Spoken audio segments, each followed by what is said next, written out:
4 Tom Moran, 5 Rhys York, 6 George Short, 7 Adam Cornell, 8 and captain James McClurg, 9 Darryl Thomas, 10 Luke Knight and 11 James Dobson. And on the bench 12 Ben Edwards, 14 George Frith.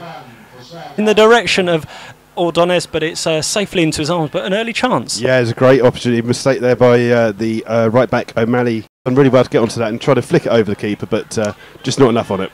Rhys York flicks the ball on from that long clearance from Ordonez, and now Parsons hooks the ball towards halfway line, and there's a battle forming there already as Histon in the Slough half chip it forward for Kaczynski to chat. The first couple of minutes of this game, and it was Kaczynski of Histon trying to get free. And he's awarded a free kick. That's very close. He was literally standing on the edge. Yep. So we're hoping you're hearing us, because at the moment it looks as if the statue's watching it and it's harmlessly out for a goal kick on the far side. Haven't really got a result on the board for their name. 1-1 against Biggleswade as the ball's bouncing around in midfield. It's back to O'Malley in the right back, but he's only got it as far as Parsons up the line to Dobson. Dobson inside to McClurg. McClurg, nice overlapping ball to Parsons down in the far corner, drives it into low, and it's defended well and hooked clear by Histon, and then Rhys York seemed to go a little bit through the back of Kaczynski there, but it's with Moran playing in his new position of centre-back. Short flicks the ball forward, but that's easily picked up by O'Malley, and O'Malley passes it forward to the very tall Saunders on halfway, looks to play a short ball out left to Ashley White. Ashley White drives it up the line looking for Burgess, but no joy as that Fraser cuts that out and then hooks the ball clear up the line and relieves the pressure there for Slough. And Slough up against a wall there up front, a wall jumping around, making his presence known.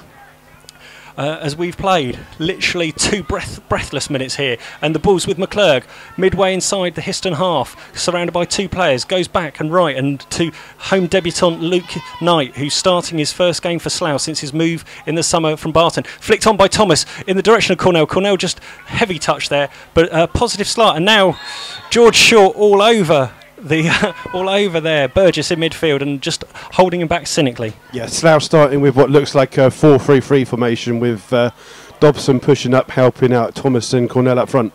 I think it might be a 4-4-2, but with Knight out on the right. But it's I think it's a fluid formation as Histon are now on the attack, and Moran's forced to head the ball back to Somerville. But nice tidying up. Somerville dressed in all blue kit to our right hand side, showing off with his bright yellow boots. Yeah, Histon look a very young team. The centre back number 5 is Matthew Lowe, who's done quite well defensively at the moment, but he looks like he's about 14. Yeah, I think he's just signed very recently. I think it might have been today or yesterday from Cambridge United. As Somerville was under a lot of pressure there from Kaczynski, and just does enough to play a ball across his own goal. But it was hearts in the mouth stuff time there for some of the Slough fans as we speak. And Jake just going through a kind of routine as he's cleared that ball out, but. He must know that he was a bit lucky there, but Histon got him a good chance with Kaczynski up front, but defended by Tom Moran. Yeah, and Parsons hooks the ball clear, but there's no Slough shirt underneath it, and a sure defending there by Histon, and they've won the ball back midway inside the Slough half, and it's out on the near side with Akatunde over to McGeorge in midfield, back in Histon shirt after signing yesterday, but McClurg's gone off into the far corner, flicked it off, it looked like Burgess, and has won a throw for Slough deep in the right side.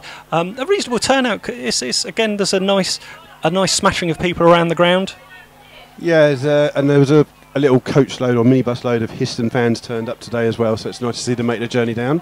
If you are joining us and listening in for the first time, welcome along. Please contact us at MyFC Rebels Radio. It'd be nice to hear where you are and what you're up to today on this Saturday afternoon, as Histon winning the 50-50 battle at the moment in midfield and passing out to Burgess on the right. Burgess towards the right hand edge of the box, pursued by 3 Slough players. In comes Rhys York, no nonsense, left foot swinger, puts the ball out. And I thought I was waiting for a bang on the roof, but I think it's all the way out the ground. Yeah, Burgess, the number 7 for Histon, he's a tall, skinny lad, but he possessed a fair bit of skill, though. He took on 3 Slough players, and it was only the intervention of Rhys York that stopped him getting through. He would have been clear on goal if it wasn't for Yorkie there. Yep, so Histon just waiting to get the back underway with O'Malley, the right back, ball in his hand. 10 yards inside the Slough half on the right wing, up in the direction of Kaczynski, and now a long clearance there from Rhys York, and it's got Thomas interested, and the full-back of centre-back of Wolves hooked the ball clear, and now Slough immediately will have an opportunity to have an attacking throw.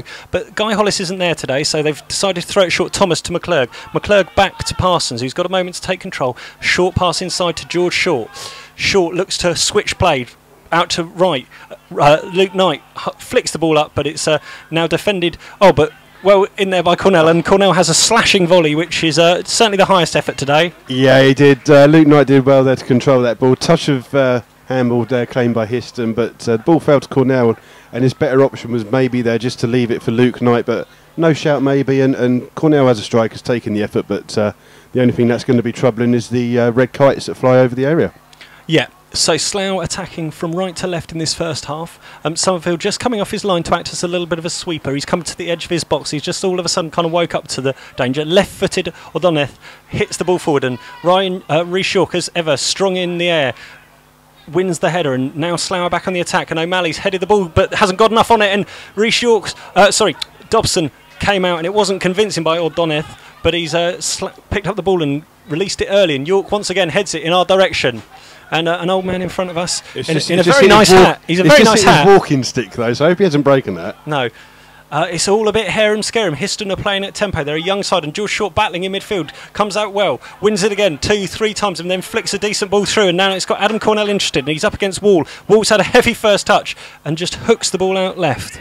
Yeah, it looks like it could be an opportunity for Slough today. The two centre-backs are quite young, and they've been a little bit clumsy, maybe is the word, with their defending. So yeah. I can see Cornell and Thomas getting past them. Yeah, Parsons with the ball in his hand, throws it short to short, hooks the ball forward in the direction of Thomas, but well cleared there by Histon, headed back by Thomas, and Thomas is bouncing around there with O'Malley, headed clear. I think that was by the centre-back Lowe, who I think is actually playing centre-back. They didn't think he would be, they thought he might be coming in midfield, so it'd be interesting just to check that it is Low there, as Thomas has an opportunity to drive a ball towards the far post, headed in by Cornell, but just over, and should have tested the keeper, but a decent ball in there from Thomas. Decent ball by Thomas, and Cornell's jumped up well.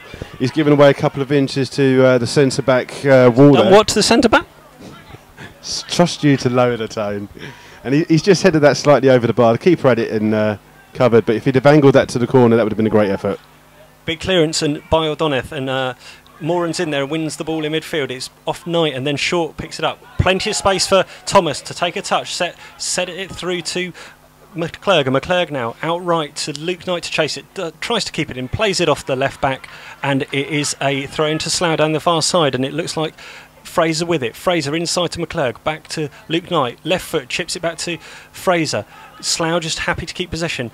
Knight, left foot driven ball in, but well cut out there by number 5, Matty Lowe, back in the centre, and then there's all sorts of defending by Thomas. And Thomas, from 6 yards, Thomas has smashed it against the Histon bar. Histon under a little bit of pressure as Parsons is up in the left wing position. Plays it Dobson. Dobson driving inside the edge of the box, looks to pull a pass, drives it across and straight into O'Donnell's body, and I think Thomas should have made it 1-0 there. Yeah, great opportunity for Slough there, and the problem again, it was Matthew Lowe, or Stuart Wall, sorry, was the defender. He's headed up in the air. The keeper's come to get it, but Cornell stood in the way, and the keeper's got no need to come for that ball. It's fallen to Cornell, set up Thomas, hit the bar, but Histon looking shaky at the back.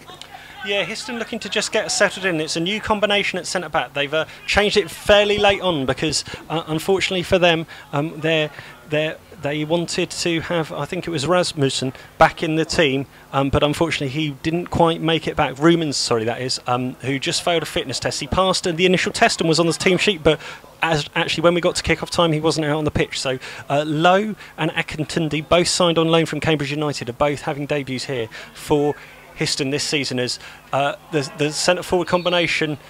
I think that's quite a harsh handball there. Yes, a free kick to Slough there. It's been given as a handball by 6, Ashley White, but the problem was Luke Knight was standing about a yard away from him. He's hit it at him, and the ball's bounced back to Luke Knight, and the referee said that's handball. Yeah, and it's not a deliberate kind of handball, is it? It's just hit him. And it might have something to do with him, being assessed today, I would say, Mr. Mellor.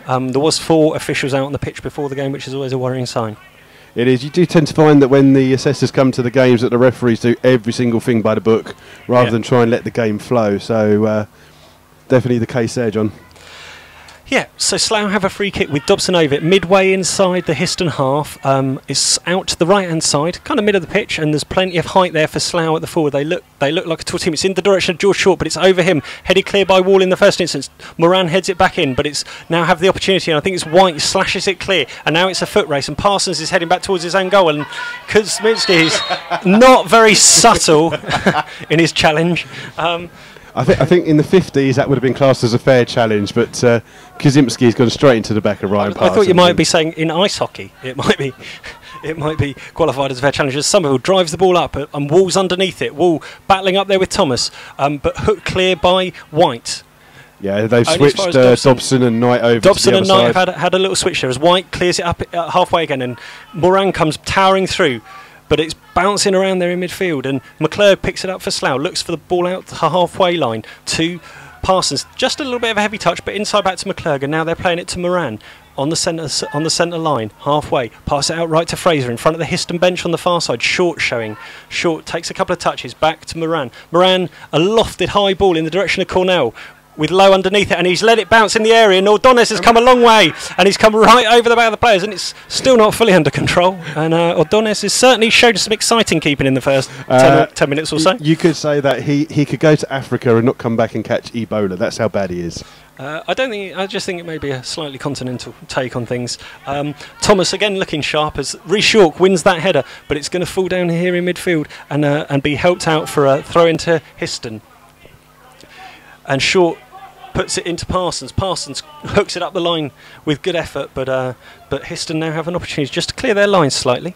We've played 12 minutes here at Holloway's. It remains goalless. Slough had a couple of chances. Thomas smashed one against the bar when he really probably should have scored, and Histon had a good free kick that flashed across goal. But apart from that, nothing too much doing in this first 12 minutes. Yeah, it looks like the Histon goalkeeper's one of these players that likes to punch the ball out rather than catch it, and that could be a problem today. Yeah, I believe he is from Spain, if you look at his players' notes, and I think he's been around a few English clubs. As the ball's in the right-hand corner of the Slough box, and it's Saunders up against Parsons. Saunders chips the ball across, and Rhys York's heading it over his own bar as Somerville was coming, and that was bad communication in the Slough back four there, as Somerville was in. If he had just given a clear shout to York, he could have let it go. Yeah, into no his trouble there whatsoever, John. The ball would have gone straight into Somerville's hands. He's obviously not shouted for it. Rhys York can't take the opportunity, and he's just headed it, and it's just slightly gone over the bar. It's very fortunate not to get an own goal there. So Histon have an attacking opportunity. A corner on the near right side. Plenty of players buzzing in and around just outside the penalty spot.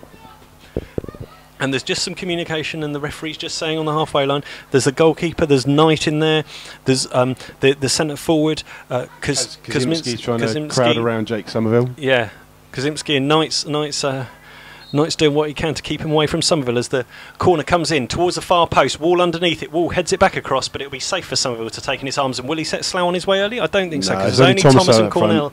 So Somerville will just slow the game down for a moment and let us all catch our breath.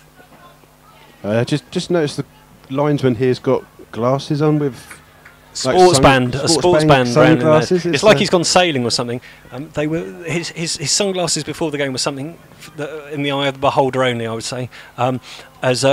It's hooked clear by O'Malley in the Histon defence, and now it's Sanders. There's plenty of time to head the ball forward, but it's a bit aimless. It's through to Rhys York. Rhys York left-footed, slams the ball forward, and flicked on well, and Thomas has poached on it. Thomas has a chop opportunity. He's a through 1-on-1. Oh, and he's hit straight Ordonez' feet, and picks the ball up. But that should have been a second for Thomas inside. Yeah, he should have put that one away. He had the time there. He's done well to get the ball, but he's clear with just the keeper to beat. He's taken the touch to control. He's done everything right there, and then he's just hit it straight at the goalkeeper, lift it over him, and that's a goal. Early game at Histon's home ground, where Cambridge City trail Weymouth 1-0. Histon ground share with Cambridge City. They are the landlords, and Cambridge City the tenants. So on Monday, the tenants overran the tenants were overrun. Really, it was 6-0. 6-0 Cambridge City. Yeah, just an effort there from the number 8 for Histon. I'm going to have a go at his name, Libertucci, I think we're calling him. I think that's how you pronounce it. Just had a drive over from about 30 yards out, but no trouble for Jake Somerville, and it's a goal kick for Slough. Yeah, as Somerville clears the ball long in the direction of Thomas. It's well won there by Histon. They had time in the midfield there, but they're just trying to get it under control, and Saunders is having a battle there with McClurg, who looked a bit like WWF for a minute, but Saunders has done well to come away with the ball and chip the ball through, with Fraser cut out well, and it's bouncing around in midfield. But now Libertucci has got the ball, passes it out to Burgess. Burgess tries to slot it into Kazimski, but it's just too far, and Somerville been called into action a little bit over the last 5 minutes or so. Histon coming into the game a little bit more.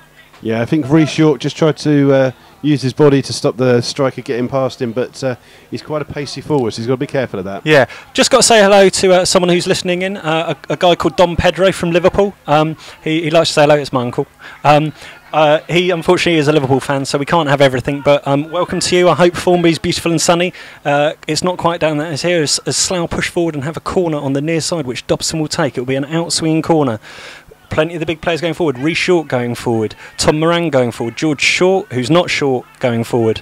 As movement in and around the edge of the box as Rhys Short goes towards the front post. Now he spins away towards the back post. And it's driven in towards Rhys Short, but a good header up in the air there. I think it was by Saunders back there defending, and it's back in the box and it's bouncing everywhere. O'Donis has it, not completely convinced, and again looks to set it on its way, but I think he sliced that one straight out of play, nearly taking out John Underwood on the Slough bench on the far side. That's the first time that O'Donis has caught the ball, so congratulations for that. Well done. Don't be like that. Can we please be impartial? I'm just being unbiased. You're not being unbiased. You're being harsh. As the ball's ricocheting around the midfield, we've played 17 minutes here at Holloways. It still remains goalless. Slough probably just edged the chances, I would say. Yeah, it should be really 2-0 up. Thomas had a couple of good chances, but you've got to take the chances at this level, and that's been the problem that Slough had this season. Yeah, they haven't been quite clinical enough. As the ball's down in the far right corner, with it's Cornell against White. Cornell putting pressure on, I think it's McGeorge down there, the number 6, and then a strong tackle coming in there from Fraser.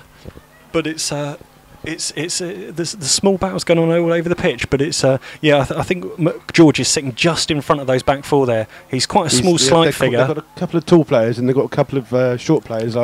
Yeah. And when we mean short, we do mean actually like 5'3" kind of size.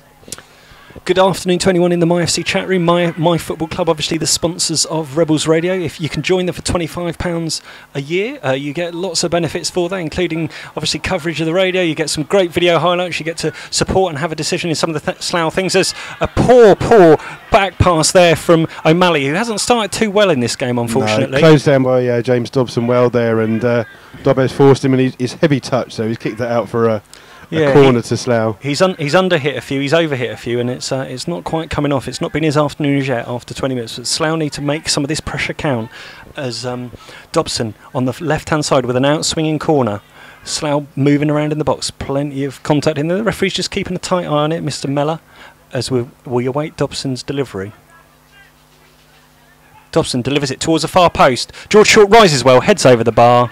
He was under a little bit of pressure there from Saunders, and Histon defended that one quite well as another ball's fired off by Neil Baker in the direction of O'Donoghue, and no rush this time for him to get it underway as he wants to just get his players back upfield, although White, the left back, was showing eagerly. If you're first time listeners, welcome along. It's very much non-league radio for non-league and if we've got any Histon fans who are tuning in today, listening for their team's progress, please get in contact. Yeah, please let us know what your views of it are. A foul there, not very subtle by Saunders on halfway. The referee was within very close attendance and awards. Is it Saunders or Sanders? I can't remember. Sanders. Sanders. Captain Sanders. Anyway, we'll work out as yeah, interesting. As there's a free kick on halfway, which Fraser will take with his right foot. Drives it in towards Thomas on the far side. Thomas flicks it on. Cornell's interested. O'Donoghue comes across, gets hold of it very well, and it alleviates the danger. So we have played nearly 20 minutes here at Holloways Park. Slough looking to bounce back from a heavy bank holiday defeat at home here at Holloways to Chesham. Histon looking for their first victory in 26 games, apparently 27 games. I think they've had a pretty poor streak ever since 4th of January, I think it was, where they haven't won a game. They've drawn a couple, and they obviously got relegated last season from the Conference Premier North. Yeah, and Slough obviously on Monday failed to score for the first time in 2014.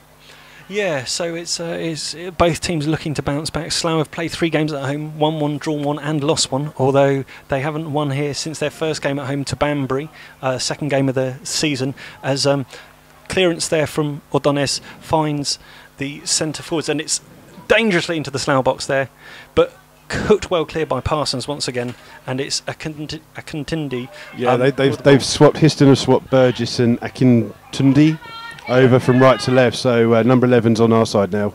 Yep, so yeah, Akintundi. It looks as if they're playing, it's a fluid kind of almost 4-3-3 as Sanders goes off in the far right corner, tries to keep the ball in, but it's rolled out for throw-in, and Fraser will have it down just in front of the Berger van, which is doing a very measly trade at this time of the game. And Adrian's just looking at some text. He gets some fan mail, you see. He's quite big time now. It's just about sponsoring one of the Slough players, that's all. Okay. Nothing interesting. The sponsors for today's match are Scala, again, the Ale Society, are they? Oh, is that what it was? Yeah, Scala I again, never yeah. understood who Scala was. I believe that's the Ale people, the Slough something or other. I'm not sure exactly what they are. That's a task for you to find out at half-time.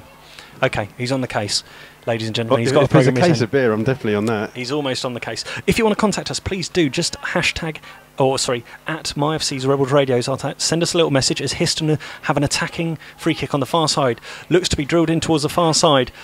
It's clash of bodies in there, and Reshort comes away with it as Lowe just was facing the wrong way, plays it up to Thomas's feet on halfway. Thomas just gets hooked from behind, but McClurg then chips a great ball through to set Dobson free on the left. Dobson pursued by O'Malley on the near side, stands the ball up, just holds it in and then tries to take it around outside, whips the ball in. Oh, it's bum. Ortondes is everywhere. It's hooked in by Adam Cornell as Ortondes came through it, and that's the opening goal of the game in the 21st minute, and it's Adam Cornell. Yeah, great ball in there by James Dobson. Plenty of time from that lovely ball by McClurg. He's drilled that one in low. The keeper's gone down and couldn't get it.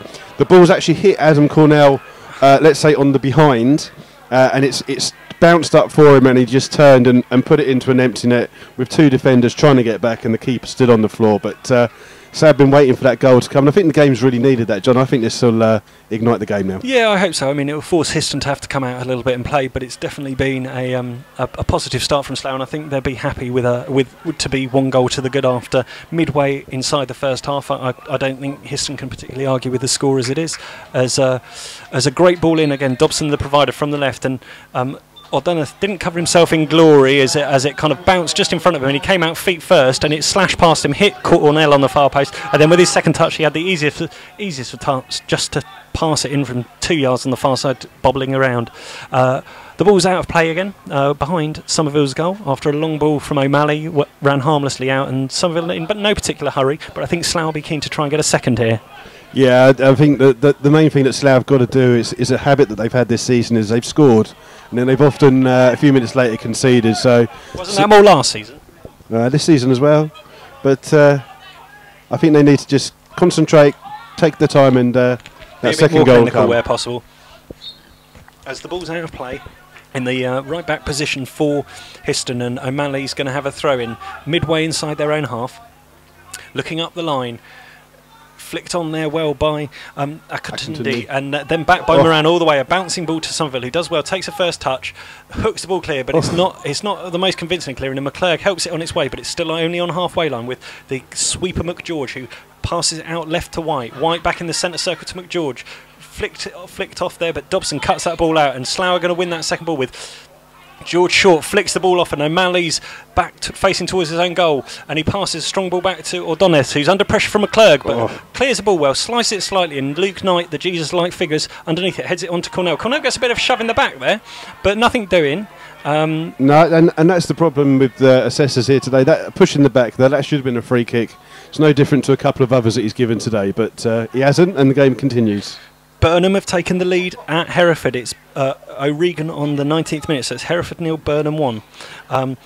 And so we are 25 minutes into the game. The referee just having a little word with Luke Knight. I'm not sure he just had a little bit of a kind of little kick out at, I think it was number 8, Libertucci, who closed him down there, and the referee's just having a quiet word.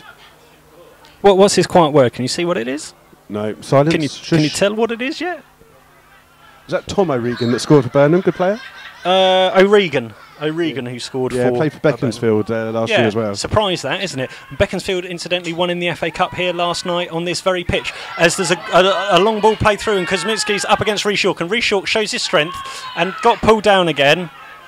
And is moaning and complaining to the referee. He's only a slight fella, and now he's in Reshawk's face, and I'm not sure that's the best idea. Reshawk, he's just barged his shoulder into Kosminski after that. A fair battle there by a defender and a striker going for the ball, and the referee's given a foul to Slough, but Reece just gave him a little friendly nudge just to let him know he's still there. Yeah, so the referee just calling over York and Kosminski, and he's just asking them to make friends and get on again with one another. He's just saying, just keep an eye on it, because that's so far Reshawk's just used his strength, and twice Kosminski has fouled. But yeah, but it's good refereeing that, because he's just having a quiet word with both of them and telling them to calm down and and just to watch those little kind of bits going in with your heads and stuff. So yeah, but it does. He's doing well, even though he's being assessed.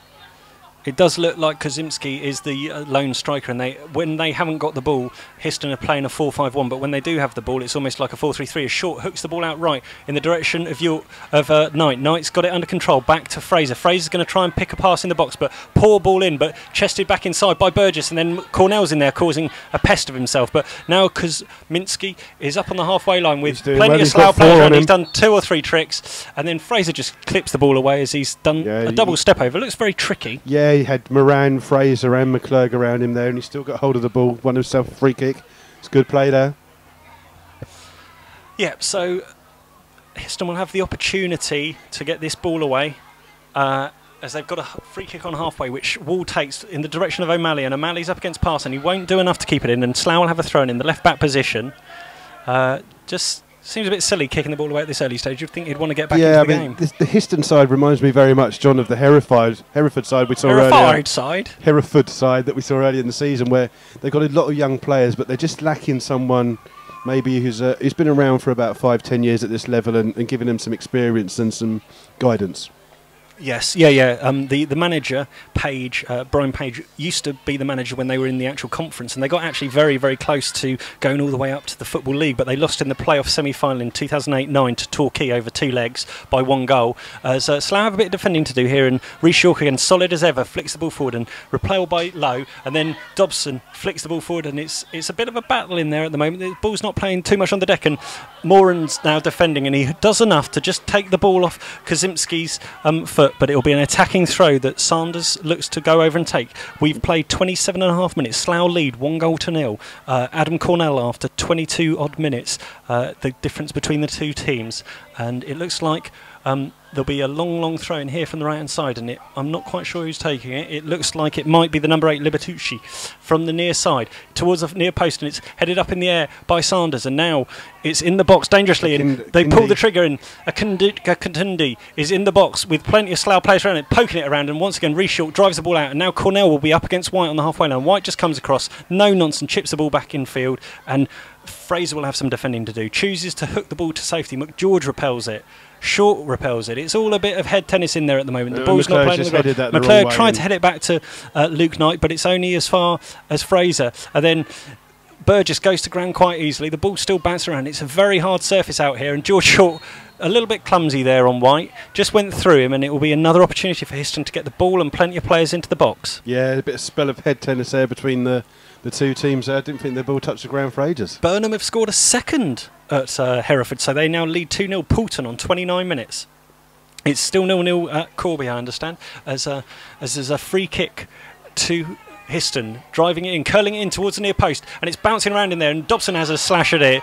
Fraser gets the second ball, and it's now up to Sanders and Moran, 2 tall, lanky players battling against one another, and Dobson goes in there, and then just got free kick, and then he's had a couple of kicks. He's had a kick at him. He's gone. He's just kicked him off the ball. I think it'd be interesting to see what the referee did, because he was quite petulant, and Sanders might be in trouble here. And Sanders has been sent off. Straight red. Sanders has been sent off for kicking him off the ball, which was stupid and petulant. It was silly because, I mean, Dobson's done well there, and he's cleared the ball, and he's been tugged back. And then while Dobson's on the floor, Sanders is giving him a kick right in front of the linesman and in front of the referee, and the referee straight away called him straight over. He knew what he was going to do, and it's stupid for Histon because they've lost a tall player who was helping with the front three, the 4-3-3 formation. Love his glasses. I've only just noticed the referee's assistant's glasses, but I don't think there's a lot that could be said against that, because it was silly play from Sanders. He seemed to put his arm round the neck of Dobson as he went to clear it, and then there was a little bit of afters because Dobson obviously clearly won it, and he's just kicked him off the ball, Beckham-like, I would say, a degree of petulance. Yeah, he's just kicked him into the side and right in front of the referee.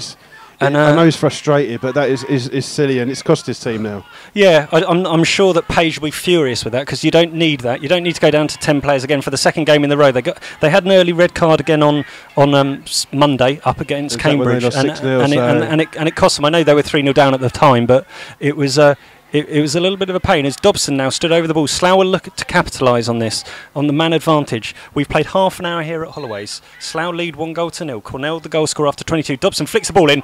Oh, no, he headed by Cornell. Ordonez seemed to half come and didn't really get anywhere near it. And that was very much like the Chesham game there, where Cornell had an opportunity. He's won the header and it's just going wide, but it needs a Slough player to gamble on that flick on and chase it into the net, and there wasn't anyone that gambled on that. So an opportunity wasted there for Slough again. As Burnham have a penalty apparently at Hereford, they might go 3-0 up. It's ridiculous. As White does his best to head the ball forward, repelled by Fraser. McGeorge now in there, taking control of the ball in the front. White flicks the ball up the line, and Akintundi is after it, but it's straight out of play. And Slough will just try and slow it down a little bit, just slow the pace of the game down. They're in the box seat here. They're a goal up and a man up. We've played 32 minutes, and they're probably well worth their leaders. George Short seemed to just shove Akintundi there, and the referee, Mr. Mellor, who's being assessed today, has awarded the free kick to Histon, just in front of the Slough dugout, on the far side. Yeah, and that's again the referee putting up some of the silly little fouls, but he's let some of them go. So what they'll make of that, I don't know. But I've got to say that the linesman with his sports sunglasses is... he looks like he's a man that's just got to have a swimming pool. Or a sailing boat. He looks like one of those guys who wears glasses for sailing. No, it's not that way. As the free kick from Wall goes in towards Somerville. Easy take for Somerville. There's a good Histon flag just down in front of us, isn't there? Oh, yeah. Have you seen that? Nice red and black flag just down in front of us when you watch the video as the ball goes across to Luke Knight, but it bounces over him. And Histon now, with a bit of urgency, trying to get the game going, as it looks like it's Burgess on the far side, playing it short. Plays it then into the centre of midfield. And now Akintundi with Knight round him. And Knight seems to foul him, but he's come away still with the ball. Tries to play it into Kuzminski, but he's offside. He'll be doing well just to leave the ball there, as the referee could do anything at any stage, one would appear, as... But yeah, I mean, it looks like they're still leaving two up by Histon. It's Akindi and Kuzminski up, so it's a 4-3-2. It looks like for Histon now. As Cornell and White tumble into one another, the ball's all the way through to a goal kick, and Histon are warming up a couple of subs, so they might make an early tactical change here in reaction to that sending off in the 30th minute here. Histon down to 10 players after Charlie Sanders just kicked out James Dobson after the ball went out for a throw into Slough on the near side, immediately in front of the referee's assistant. It was just a petulant kick after the ball had gone, and it seemed stupid. As Ordonez gets play underway, and well won there, and now it's a foot race, which Kuzminski gave him a little push, but he's come back inside, and it seemed to be tugged back by Moran, and he's the referee's seen that, and he's now awarded the free kick, which it looks like Libertucci will take on the far side. Yeah, and we've got... number 5 going up, Matthew Lowe, and here comes O'Malley. Here comes the Wall. The Wall is on the move as the Wall comes up to add to the height. You've got a few tall players in there. Burgess is in there. You've got Lowe in there. They're missing one tall player as well, and that's number 9. Yeah, Sanders. He would have been great in this opportunity. So there's on the far side, it's almost like a corner for Histon to attack, try and pull level in this game, and I believe it's Libertucci over there with the ball at his feet. He might take it in a minute. He's just waiting to take it. The referee's blown his whistle. He's clipped it in. Punch clear by Somerville under no pressure, and it's fallen to Cornell. He's got plenty of time to put his head down and charge, but he's being pursued by Lowe. Tries to switch the ball, but didn't quite get enough on it in the direction of McClurg. But Ordonez does well. Chips the ball high in the air, and now it has Reshort backpedaling. He's headed it back. He's offside. The referee's assistant. He was very lucky there, Reshort. He's not got enough on that back header, and... Kuzimski's through. He's hit it at Jake Somerville, but linesman had his flag up for offside. As Somerville, standing just outside his 18-yard box, clears the ball long in the direction of Thomas. Thomas up against the Histon defence, and the Histon defence come out on top at the moment, and Parsons heads it straight at York, and then a long ball once again there in the direction of Somerville, and Somerville left-footed, no nonsense, does well and clips the ball out. Yeah, good chasing down by Akintundi there. He's chased the long ball down, no real danger, but Jake's decided to boot it out rather than catch it in his area, and throw in for Histon here on the right in front of us. Yeah, we're 10 minutes away from half-time here. Slough lead 1-0, have a man advantage as O'Malley's down with the ball in front of us. Cuts it inside to Burgess. Burgess sweeps it into the box. It's to the attacker, who is Libertucci. Tries to turn, swivel, but it's harmlessly wide of Jake Somerville's left post, and an opportunity. Histon have actually started a little bit brighter, haven't they? They've come back into it since they've gone down to 10 men down. Yep. They seem to have re-energised them, and Slough perhaps have just eased off it. I think it's sometimes difficult to play against 10, but with a man advantage, they should make it count. As Cornell leaps up well, but the wall beats it and hooked forward by Dobson in the direction of Thomas. Thomas back to Parsons, and Lowe concedes the free kick, which he's not very happy with, and they'd be wise not to probably get too much into Mr. Mellor's ears here, because I'm not sure how much he'll take. He doesn't seem the most tolerant of men, does he? Especially with his being assessed. No, not at all. But he's given a free kick, and this is going to be a chance for Slough. It's Dobson lining it up. He's going to. Cornell found a lot of space for the last one. Yeah, whipped it across goal, so he'll be searching out a Slough head to try and capitalise and take a 2-goal lead. As he drives it in towards the near post, it's well defended by Wall, and it's hooked well out of play for a throw into Slough down in the far left-hand corner. As we have played 36.5 minutes here, Slough still lead 1-0. I was just trying to think of who the linesman looks like. If anyone's ever seen the film Dodgeball, there was a fat guy with glasses that played like that. Now, I'm not saying that the linesman's fat, but if you imagine his face, he looks just like him from the film Dodgeball. Brilliant. Take a photo of him at half-time. As the ball's thrown in towards Moran on the near post, it's bouncing around in the box. Back to the Dobson by Rhys York, driven in, overhit, and McClurg was after it, but it's gone all the way across the pitch, out into the far left-hand corner, and White's racing across to take this throw. Histon keen to get on with this here at Holloway's Park. Yeah, Dobson should have done better with that there. He had the chance, and he should maybe have taken that ball a couple of yards further and hit it low across the face of the goal rather than whip it high and out. Yeah, and it's back with White, who slashes the ball up towards halfway line, and Rhys York underneath it, free header, heads it powerfully back, and now it has the Histon defenders backtracking, but McGeorge helps it on its way after the initial header from Wall, and then George Short gets in there, wins the ball, is penalised for it, and George Short's gone down injured here. George Short's just holding his right ankle, so Super Kev's going to get on. He landed there, he collided with Burgess, he was going for the ball, and he's given away a free kick, but I think as he's landed, he's turned on his ankle. So Slough immediately send the subs up, including the new signing Yamal Branca. Yeah, so Branca, Whittam and Frith going for a little warm-up jog as Short's quickly back on his feet, but he's just having been talked to there by the referee, which I think is maybe a little bit harsh, but I think the referee saw him going over the top, and he's saying maybe for persistent fouling. Then he seemed to be pointing out that he went right over the top, yeah. and he said although he's short, he's fouled him a number of times. He's done persistent infringements, and I think that was probably the last one that he's going to get away with. Yeah, well, the referee's he's only got his cards out once so far today, and that was for that flash of red. So as Adonis hits it towards the far post, Burgess underneath it, flicks it into the goal, dangerous, and cleared well there by the ever-present York. And Dobson then gets a second header on it, tries to get Cornell on the way, but Lowe heads it back out right to O'Malley. O'Malley does well, but Dobson just comes on, pops it out of play, and Dobson is slightly limping there almost, he looked like. Do you think? No, I think it's just the way he runs, to be honest. I think it may still be feeling a little bit of after effects, because he got hurt last Saturday with an awful challenge at Poulton, and it was on the top of his left foot, so it may be that he's just nursing that slightly. As Rhys Short once again, strong header up into midfield, Knight underneath it, but out comes the combative McGeorge, but well won by Knight, and McClurg now tries to set Thomas on his way. It'll be a foot race, but it's put too much on it. Glory ball on it again as well. And this game's picking up a bit feisty-wise. There was a bit of clash there between McGeorge and Luke Knight there, and a flailing arm as the ball went away. Referee will be keeping an eye on that. Yeah, the referee's got his work cut out today. It's quite a contentious game. As George Short's got a little moment, flicks the ball up the line towards Thomas, but it's well headed by Lowe. Picked up by McGeorge, and now Burgess, but Knight's battling in there, and now infield comes Dobson, finds McClurg in plenty of space on the halfway line over the D. He sets Fraser on his way, immediately met by White, flicks it down the line to Dobson, who's over on the right wing now. He's going to look to come inside and cross it, I would think, or maybe even have a shot. He comes inside, pulls the trigger, Adonis is well behind it and holds it well. Good effort by Dobson, but and well good keeping, saved. Good solid keeping, and now he looks to get Histon on the way early with a kick up to Akintunde, and Akintunde up against York, and Akintunde wins the ball, but Parsons there to pick it up, and now Knight out on the right for a little, out on the left for a little bit, passes the ball up the line in the direction of Thomas. Thomas can't do it, and O'Malley will now have a throw in to get underway. McGeorge, in plenty of space, tries to get the ball under control.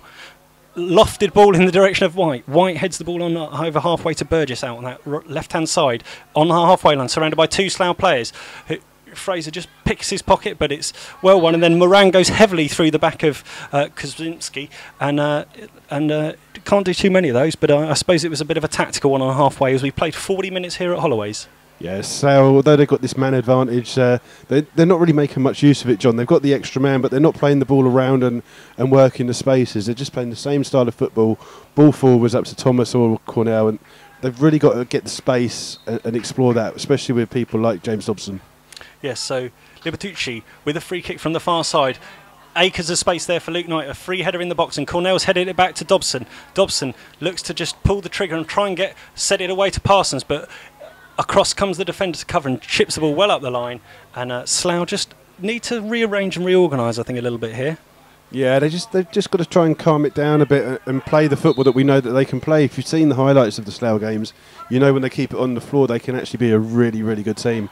They just need to settle down and do that. Yeah, as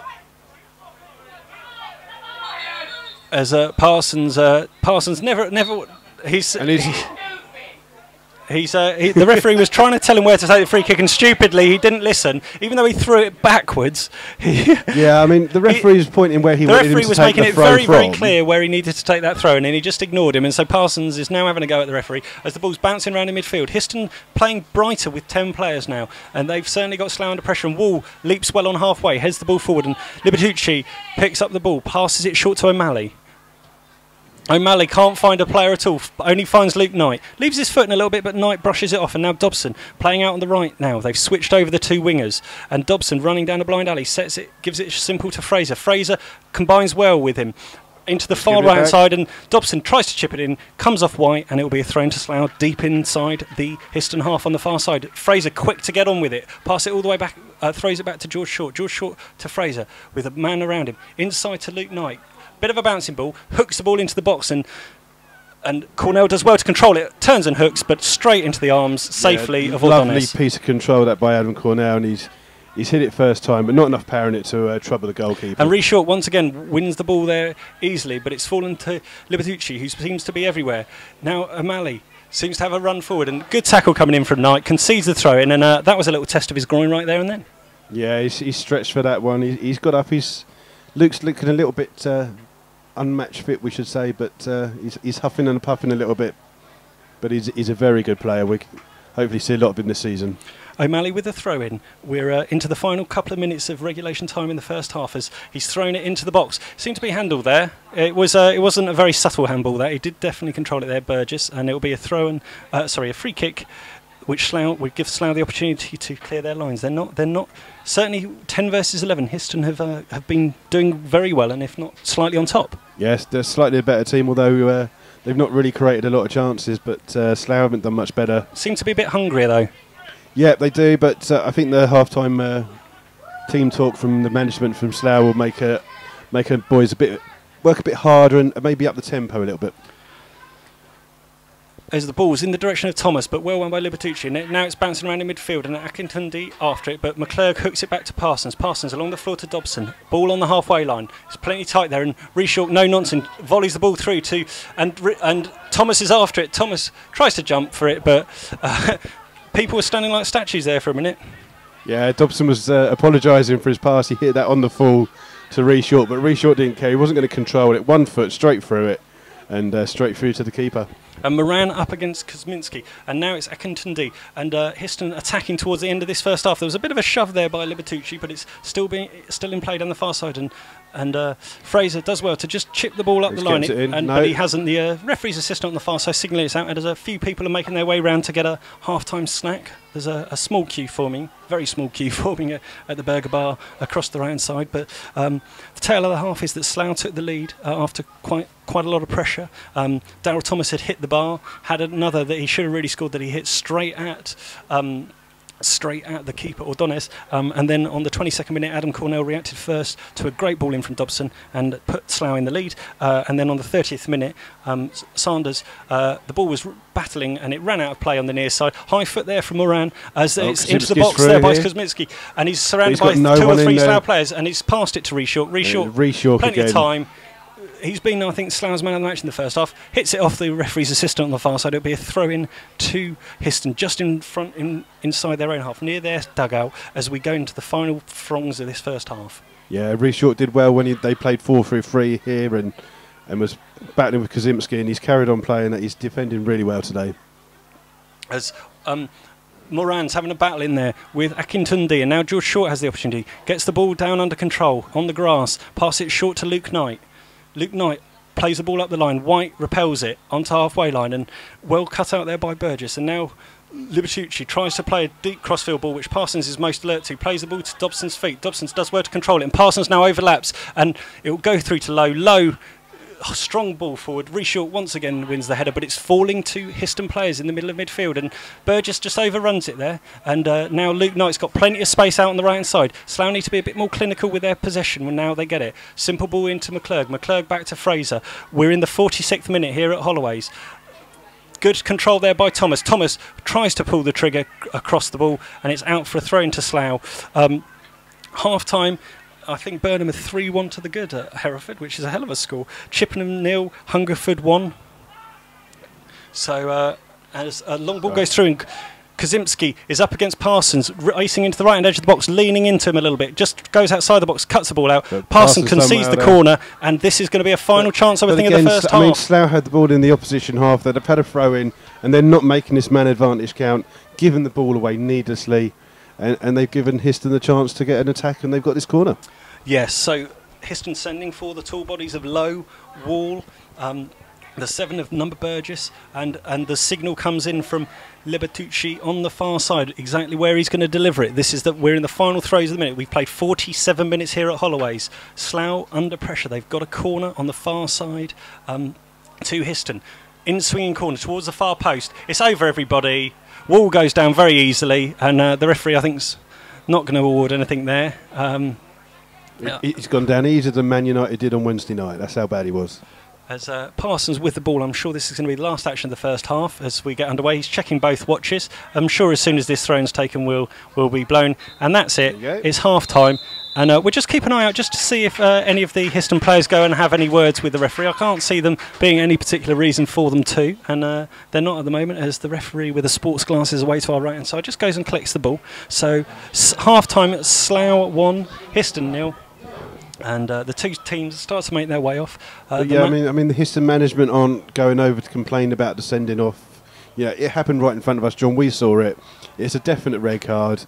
He's kicked out at him, but no one's having complaints, and the referee's getting off quite lightly here.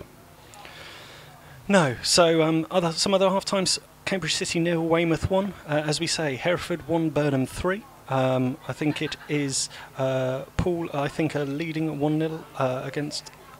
Poole are leading 1-0. Who have Poole got today? Let's just have a look. Poole versus Biggleswade. Poole top of the table, aren't they? Yeah, Poole have started very, very strongly, as have Weymouth. So we'll leave you now for a few minutes. We're going to hand over to an interview I did the other night with John Underwood, just giving a little bit of an update on the squad news for today, and we'll be back in a few minutes. Hello, and welcome to Rebels Radio latest interview with joint Slough Town manager John Underwood. How are you, John? Good, thanks, John. Yeah, you? Yeah, not too bad at all. So we've had a few days now to reflect on the game at home to Chesham on Monday, which obviously you lost 3-0. What are your thoughts about it? Obviously disappointed. Obviously disappointed to lose the unbeaten record, which we were. It was only 5 games, but we were proud of that. We'd battled back on the Saturday to keep that unbeaten record. So disappointing to lose it. Looking back, obviously watched the highlights. We didn't deserve to win the game. We didn't deserve.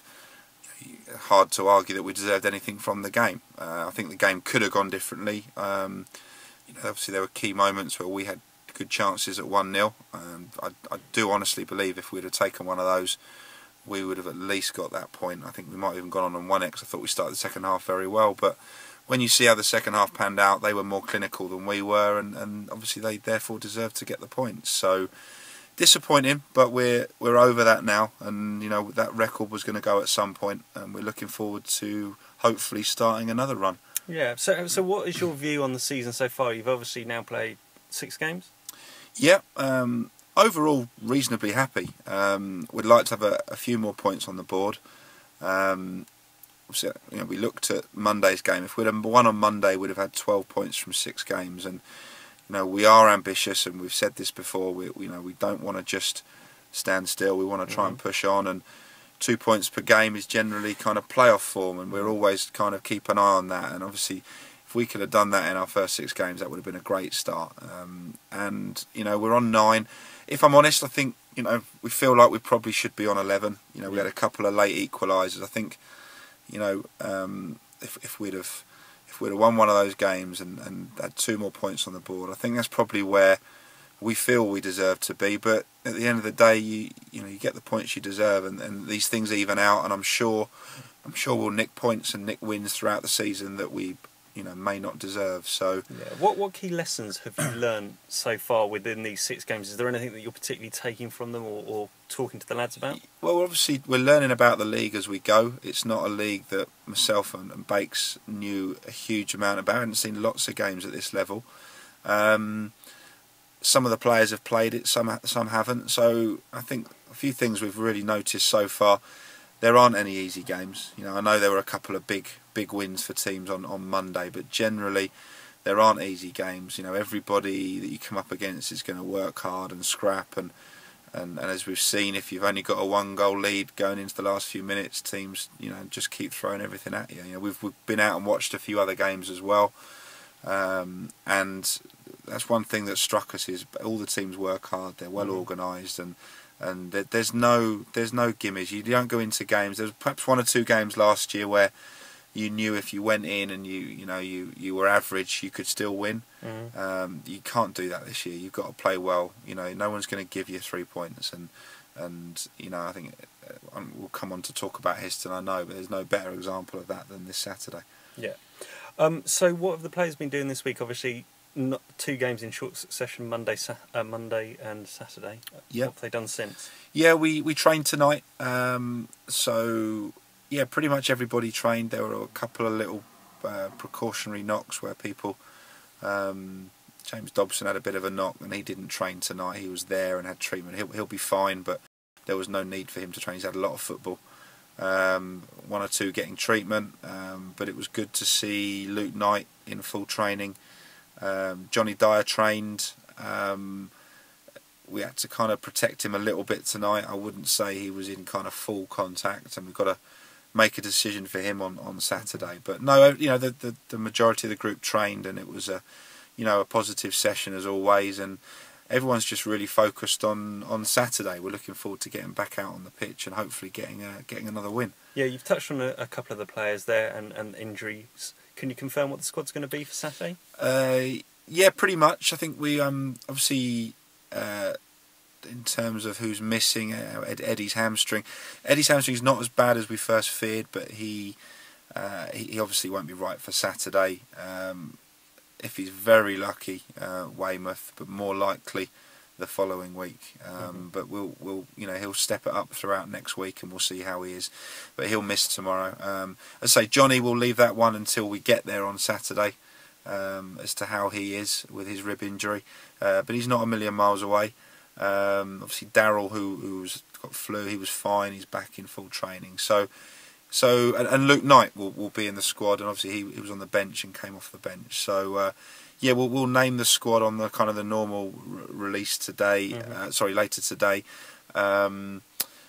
There's potentially one other new addition. Okay. We had a lad train with us tonight, who we became aware of a couple of days ago, who has been at Southampton. He got released in the summer from Southampton.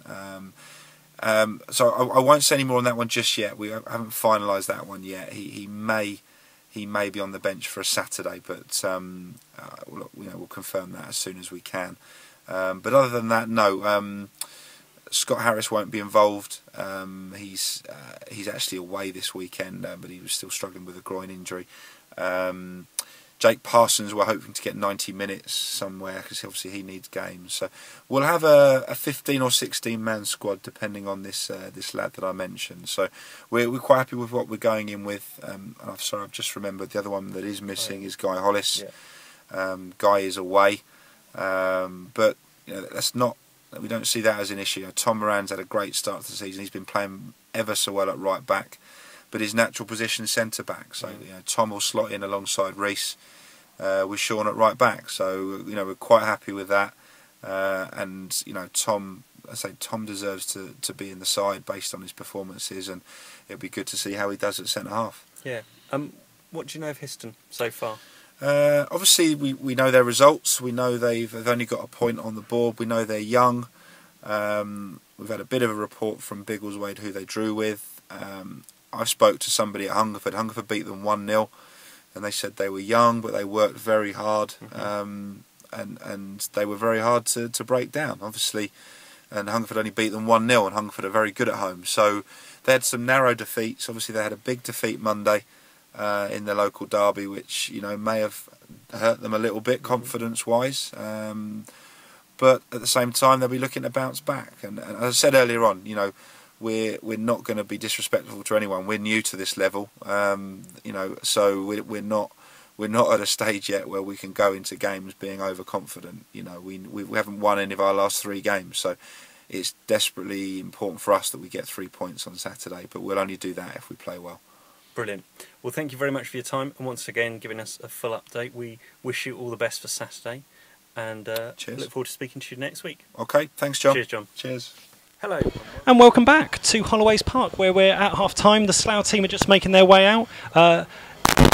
The mini-me and me of Underwood and Mark Betts look slightly like one another as ever over there on the far side. We've had a little search out. We can't find a half-time for the FA Cup game, which is going to potentially affect Slough and whether they get their game on the 13th here at home underway, because obviously they're 2 rounds behind because of the abandoned game between Hartley Whitney and Frimley Green. There was some disturbance in the tunnel at half-time. The referee abandoned it, so they're playing at first-time Varsity. So hopefully that won't go to a replay. Otherwise, we could be in danger of it not being played. But I'll take you through some of the half-times in the league. It is Bideford 2, Arsley Town 0, Cambridge City 0, Weymouth 1, Chesham Town 0, Hungerford Town 1, Corby Town 1, Truro City 0, Dorchester Town 0, Chesham United 0, Dunstable Town 1, Redditch United 1, Frame Town 1, Banbury United 2, Hereford United 1, Burnham 3, Hitchin Town 0, Cirencester Town 0, Poole 1, Biggleswade 0, and obviously here it's Slough 1, Histon 0, and then St Neots 1, Poulton Rovers 0. So, Aid's just having a look through the FA Cup and some of the other scores and results. I'm trying to find it. There is a live update for the combined counties teams, but I can't seem to find their score. Yeah, we're just trying to have a look for online. Please do let us know if you can find it. If you're a new listener, please do contact us at MyFC Rebels Radio or through MyFC. There's a Football Trust AGM, the Slough Supporters Trust AGM's coming up on the 3rd of September, so any of you members out there who might be Slough Town Supporter Trust members and can get down to the Polish Club on Wednesday the 3rd of September, you're more than welcome to. That's when the AGM's happening. You can join the Slough Trust. Is it £10 a year, the Slough Trust? Yeah, minimum of £10 a year, but you can donate more if you feel like it. And you get discount on away coaches, you get lots of benefits. Yeah, I mean, especially if you're going on the coach, the travel on the coaches, if you're a member, it's obviously a little bit cheaper, but you also get the insurance. So if something happens either to the coach on the way to the game, or the game gets abandoned or called off or whatever like that, you'll actually get your money back that you paid for your fare. So if you're not a member, it's always worth it. And they do a lot. They support the club. They've done the shirts this season and last season with the sponsorship. And they do a lot of stuff around the town and help with the youth teams as well. So even if you're not a regular member that comes down or a fan that comes to the games, you can try and join. I know they've got a Twitter page and a Trust News page. So this internet mandarky thingy, you can find it on there somewhere. Yeah, it's well worth joining, and it doesn't cost too much, does it? And I'm waiting to see if 12 minutes into the second half we get a red card protest again, because we didn't see it the other day through the teeming rain on Monday, did we? No, I believe there was only... It did happen. There was a few people that did it, but it didn't seem to last very long. No, it didn't. As the players are all made their way out, John Unders is just stood on the halfway line, having a little word with Adam Cornell, just trying to make sure he understands his job. And Luke Knight's just doing a few warm-up sprints on the near side to us. He's got his hair tied back in a little ponytail and his beard ever growing. It seems to have a postcode and it's kind of like its own little living organism. His beard, isn't it? Yeah, but it's a nice beard. It's well cultivated. Yeah, he looks a bit like David Bellamy, but without the curly hair on top. And with tattoo sleeves on his arms. Are they proper tattoos, or are they those fake sleeves that you buy in shops? I'm not sure. I think they are. As the referee, one of his assistants is doing a very interesting... How would you describe that run, Aid? John Cleese-esque. John Cleese-esque is like the body is very rigid, but it's almost like, I don't know how to describe it. He's sticking his bum out a little bit. As we're just checking. Where's our linesman? Oh, is he still? He's over there. He's just having a word with the referee. As Slough will be shooting from left to right, going up the hill towards the shed end at the right. The Slough banners are down there, and there's a good number of people in here. I'd say maybe slightly lower than normal. Would you say about perhaps 250 to 300 here today? Yeah, I think you're not gonna. There's not a lot of Histon fans. We've seen a few of them in front of us that have made it here. I know they came on a minibus, but. Not a great deal of them here today, but I can see some faces that behind the Slough, the goal that Slough will be attacking. Behind the Slough? Behind the goal that Slough will be attacking. I don't know what I'm saying. And we're underway in the second half. Histon shooting from right to left, down to 10 men after Sanders got sent off in the 30th minute, and they seem to be lining up with almost a kind of a 5 at the back, really, with 4 at the back, with then McGeorge, the recent signing for Histon, just sitting in front of that back, and it definitely looks like Akintunde and Kazimski are the two forwards. As Akintunde up against Reshawk on the far side, and Reshawk just gets a toe in and strongly goes through the second ball, but it's well won there by Burgess, who tries to play a neat little 1-2 in, but Moran's gone across well. Good solid defending, but Slough concede a corner in the first 30 seconds of the first half. 291 the attendance today, so I was pretty close. In the car on the way I said 295. I was 4 out. Are you doing the lottery tonight, are you? I'm not doing the lottery tonight. I think you should. I should probably. I did it last night. I didn't win anything. If I heard, I wouldn't be here today with you. Yes, you would. Of course I would. You'd never miss it. Of course I would. I'd be playing centre back. As the ball's bouncing around in the Slough box, and a poor ball by Cornell keeps Slough in trouble there, but George Short comes and tidies up the mess, and Cornell now tried to play the ball and just leaning into it, and both players have gone down, and the free kick's been given against Cornell. Neil Baker can't believe it, putting his rather ample hands on his head. It looks like they both are. Dance, look, they both are doing it. Both the joint managers in tandem were doing the sprinkler dance. I think John Underwood was just doing that just to see if any of his hair had grown back. I don't think that's fair. You would have said it if you'd have thought of it. No. Thank God the sun isn't shining today. We got a bit of a shout out. Nanny Lynn and Grandad Bob in Swindon. Hope you're doing well. Yeah, apparently they're Reece York's grandparents. They listen to us all the time. Yeah, your grandson is playing very well, as in comes a swift challenge from McClurg. Sets Histon back in their tracks, but they're shooting from right to left, and O'Malley does well. Turns away from Thomas. Plays a ball down the line in the direction of Matt Lowe, who's now playing in a different position in this second half. He's certainly not playing at centre back, as he's got a long way forward there from that ball. Whether he's been given a bit of freedom to get forward, the ball's in Somerville's hands though. Just waving his players forward under no rush, and tries to play the ball in towards Thomas, but it looks almost like they're playing a kind of 3 at the back. And now Cornell, with a 50B head, tried to direct it to Dobson, but directs it back to Parsons on the halfway line. Plenty of time to pick a pass, just stands it up the line towards Thomas, but it's over Thomas's head, headed away by Lowe, only as far as McClurg. And now Luke Knight on the edge of the box brings Fraser into play on the right. He'll try and play a 1-2 with McClurg. Stepped over well, and then just got blocked off by Wall as well, and cleared initially there by Lowe. And now Kazimski on the halfway line, stepping over the ball. His favourite little trick. Tries to play the ball through. Really short boots that clear. And Thomas is in an offside play, so play will be brought back. We've played 3 minutes of the second half. Slough lead 1-0. A goal from Adam Cornell, who's in reasonable form at the moment.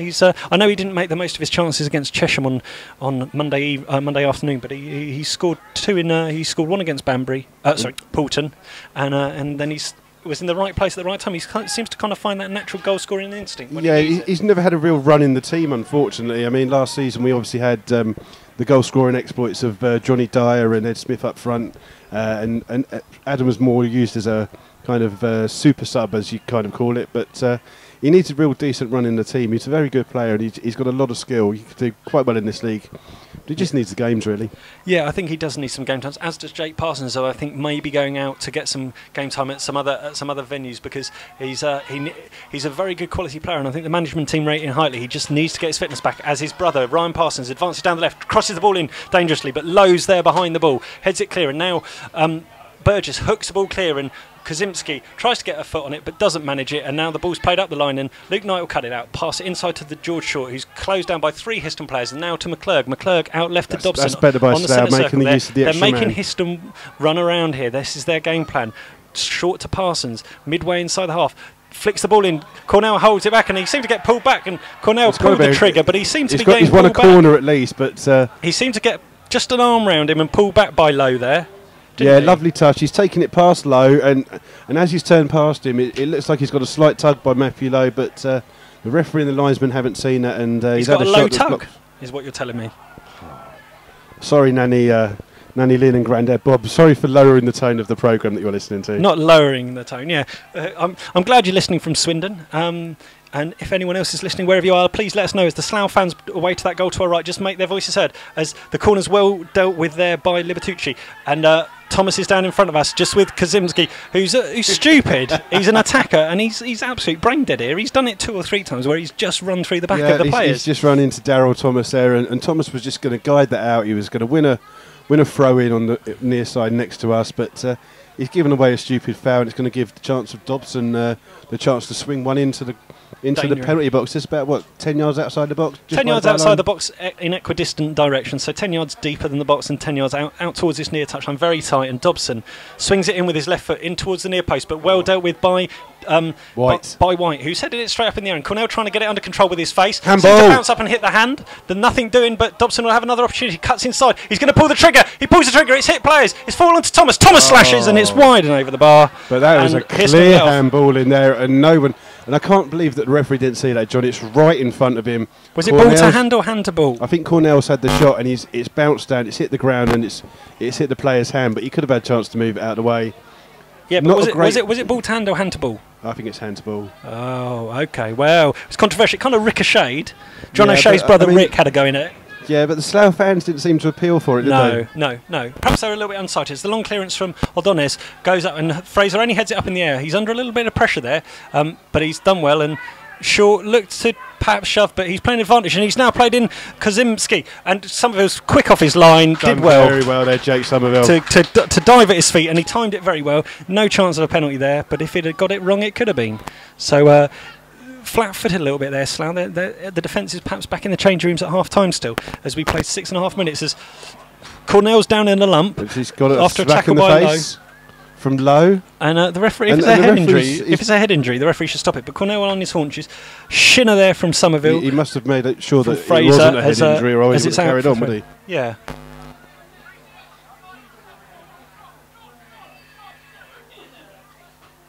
As the extra ball just comes on, we've played almost 7 minutes of the second half here. I can hear some talking. Can you through a tannoy?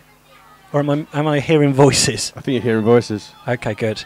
As Histon attacking down the corner. White tries to drive in the ball, but it's an awful effort, and it's just safely behind. It didn't even make the 6-yard box, as it's plenty of shout out from Histon. I think the second goal is crucial in this game. The people who score next will definitely, I would say, be on the ascendancy. Whoever scores the next goal will certainly be... it will change the game. Histon are looking quite dangerous, and while they're playing with the 2 up front, you're also seeing Libertucci, the number 8. He likes to get forward and help out those 2 attackers. So I'm really reliably needs to get informed that Hartley Whitney 0, Frimley Town 0 at half-time. So we're hoping that there's a goal there in the second half, because we want a winner today to then enable the next game to take place in the next couple of days. I think it's scheduled for this Tuesday, actually.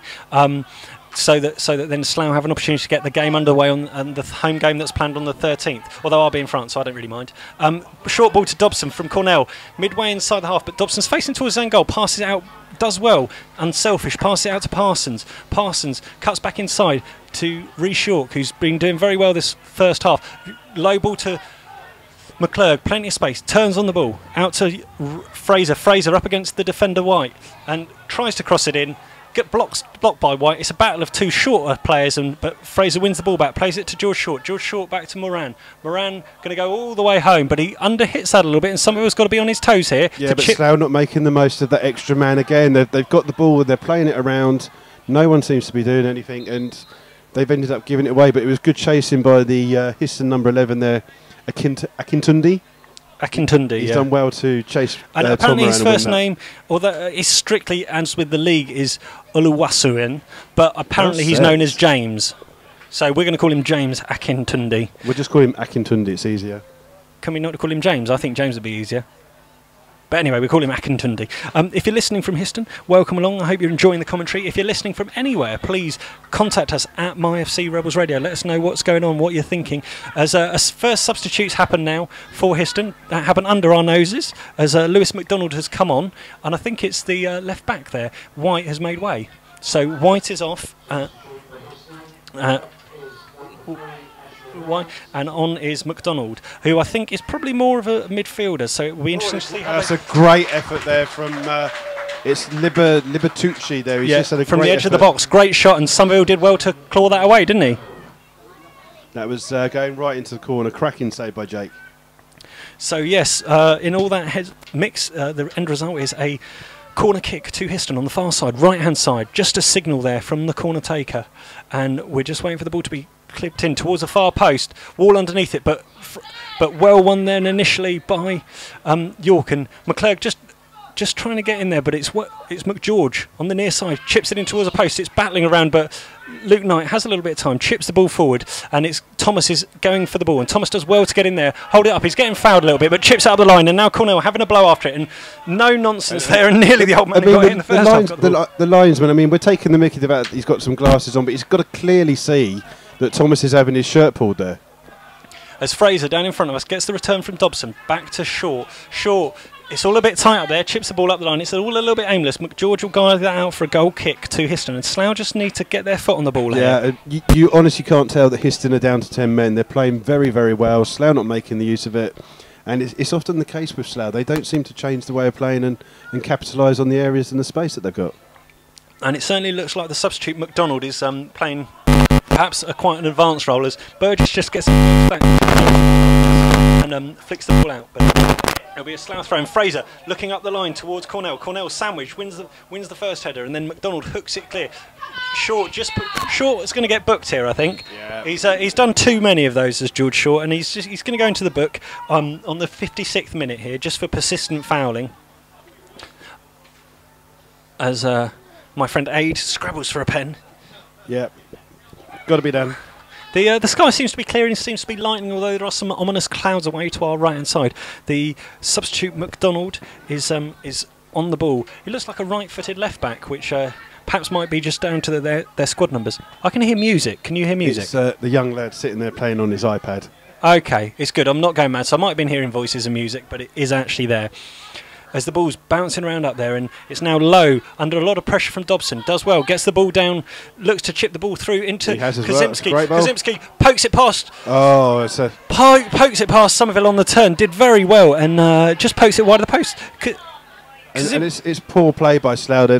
There's four defenders around him, and Kazimski's got the ball, and he's just unfortunate not to get a decent contact on that one. Yeah, I'll tell you, the player that Kazimski reminds me of slightly is the top goal scorer for rugby of last season. Kolodinsky. Yeah, Kolodinsky. I'm not going to shout what the Slough fans shout about him, but he certainly does remind me of that he's quite a slight fella, but he's obviously in the right place at the right time, and he's quite tricky. As Knight gets the ball down on halfway, tries to hook the ball up the line, but it's only as far as McDonald, and now McDonald, left-footed, up to Akintundi, who does he use his hand to control the ball? No, says Mr. Miller. And now Rhys York may get caught on the ball, but does well, shows his strength, holds the ball up, plays it to Thomas, and Thomas is now running at the defender, and that's an awful tackle, but he's playing advantage as Cornell runs into the box. There's no advantage though, it's no advantage whatsoever. And that's got to be a booking. That's got to be a booking. How is he not given that as a free kick? I think he's played advantage. There is no advantage as there whatsoever. Cynically cut down Thomas. Yeah. 30 yards from goal central. He's caught him from behind. And Thomas has made a meal of it. He's rolled around on the ground. And he's about to get up. And now he's going to get the free kick. He's got the yellow card. He's going to get up. But that was a poor tackle from McGeorge there. And I think it was Lowe's getting blamed for it, is he, or is McGeorge? So no, it's definitely McGeorge that was the culprit on that one. But how the referee can play an advantage there? When the ball's going further away. Well, he could have seen how Cornell's touched it. Luke Knight's just got off, and George Frith's come on. So Luke Knight off, Frith on. So giving Frith a good time, but Luke Knight's had a good 60 minutes there. That'll get rid of some of the cobwebs. He did look a little bit ring rusty at time, didn't he? Yeah, he's a bit blowy near the end of that first half, but George Frith's a very good player. nice few touches, and maybe that's what they need. Well, and also I think he's one of the key critical players that you've seen when games have opened up and it's playing along the floor. He's great at getting forward and unlocking the defences. He can spot a pass, can't he, John? Yeah, he can, and he loves, as he was doing later in the game, certainly against Biggleswade, he certainly came into the game more when there was a bit more grass, and he could pick those runs, had a little bit of a free run inside, as Thomas is... And the referee, he's not, although he's played the advantage, he's not actually brought it back for a foul as a free kick. It's just a throw-in for Slough on the far side being taken by Ryan Parsons. So, yes, Slough on the attack here, up deep inside the Histon half. Short just makes a little run there. Dobson on the far side as well. McClurg shows. McClurg has it, gives it back to Parsons on his wrong foot. Back to McClurg. Edge of the 18-yard box. Back to Short. Short back to Parsons. Down the left-hand side inside the Histon. And now Dobson's got a bit of space. He'll drive the ball across the goal.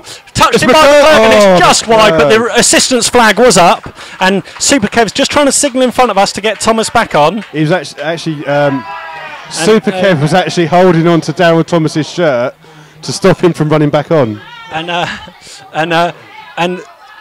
it was almost suicide there, as the keeper didn't realise that Thomas was coming back on and passed it straight to McDonald, who just about picked it up as Parsons does well to keep it in on the far side. And now it will fall to Low. Low, under a bit of pressure from Cornell, chips the ball out of play. And Slough, I think, will be the happier that it still remains at this score. They haven't quite clicked as yet, as we are 15 minutes into the second half. That was a lovely opportunity. Again, it's a hard low ball driven in by James Dobson. And McClurg stretched, got it, but not enough on it. Got a toe poke on it, but I think he would have been given offside anyway, so... Good job that it didn't go in. He might have just been flagging for a goal kick. Yeah, he might have been if it had gone out. But ball's back with Moran on the halfway line, out to Fraser. It's bouncing around a little bit. The pitch here at Holloway's is slightly hard as he's played on the ground up to Thomas, and Thomas' control just let him down. But a bit of confusion there in the Histon ranks as McGeorge hit it off Burgess, and poor ball there from Reshalk only finds McGeorge on the halfway line to the cultured Libertucci, who passes it short out to O'Malley. O'Malley quickly shut down by Dobson, and they're just kind of shouting and getting on each other's case a bit as McGeorge again has time. O'Malley hooks the ball centrally. Easy for Moran, who's done very well in centre back considering this is his first game in there, as Thomas stretches to win that ball up against Wall, but Wall does well. Wall passes the ball forward, but only as far as Dobson. Now Dobson will come inside and have a little bit of a run midway inside the Histon half, surrounded by three players. Turns through a full 180 degrees back to Short. Now to Parsons on the far side in front of the space is here in front of us on McClurg, the right. Little flick through in the direction of Thomas, and Thomas now battling away with McGeorge, but McGeorge does well. Akintunde on halfway line, and Baker's arms are up in the air, appealing for a handball, but it's now fallen to McDonald on halfway for Histon. Histon just trying to keep hold of the ball here. Back to McDonald. Tries to drive a ball through, but only finds Moran, who repels it well. And as the games of course open, the linesman clearly signalling that it's down. And Wall tried to play out of the line to McDonald, and McDonald told him what he thought of that pass. He said, "Go back to the goalkeeper." In some cultural language. Yeah, rather agricultural. But we've played 17 minutes here. Slough still lead 1-0. Histon down to 10 men after Sanders was sent off after half an hour, and McDonald, the substitute, heads the ball straight back out of play.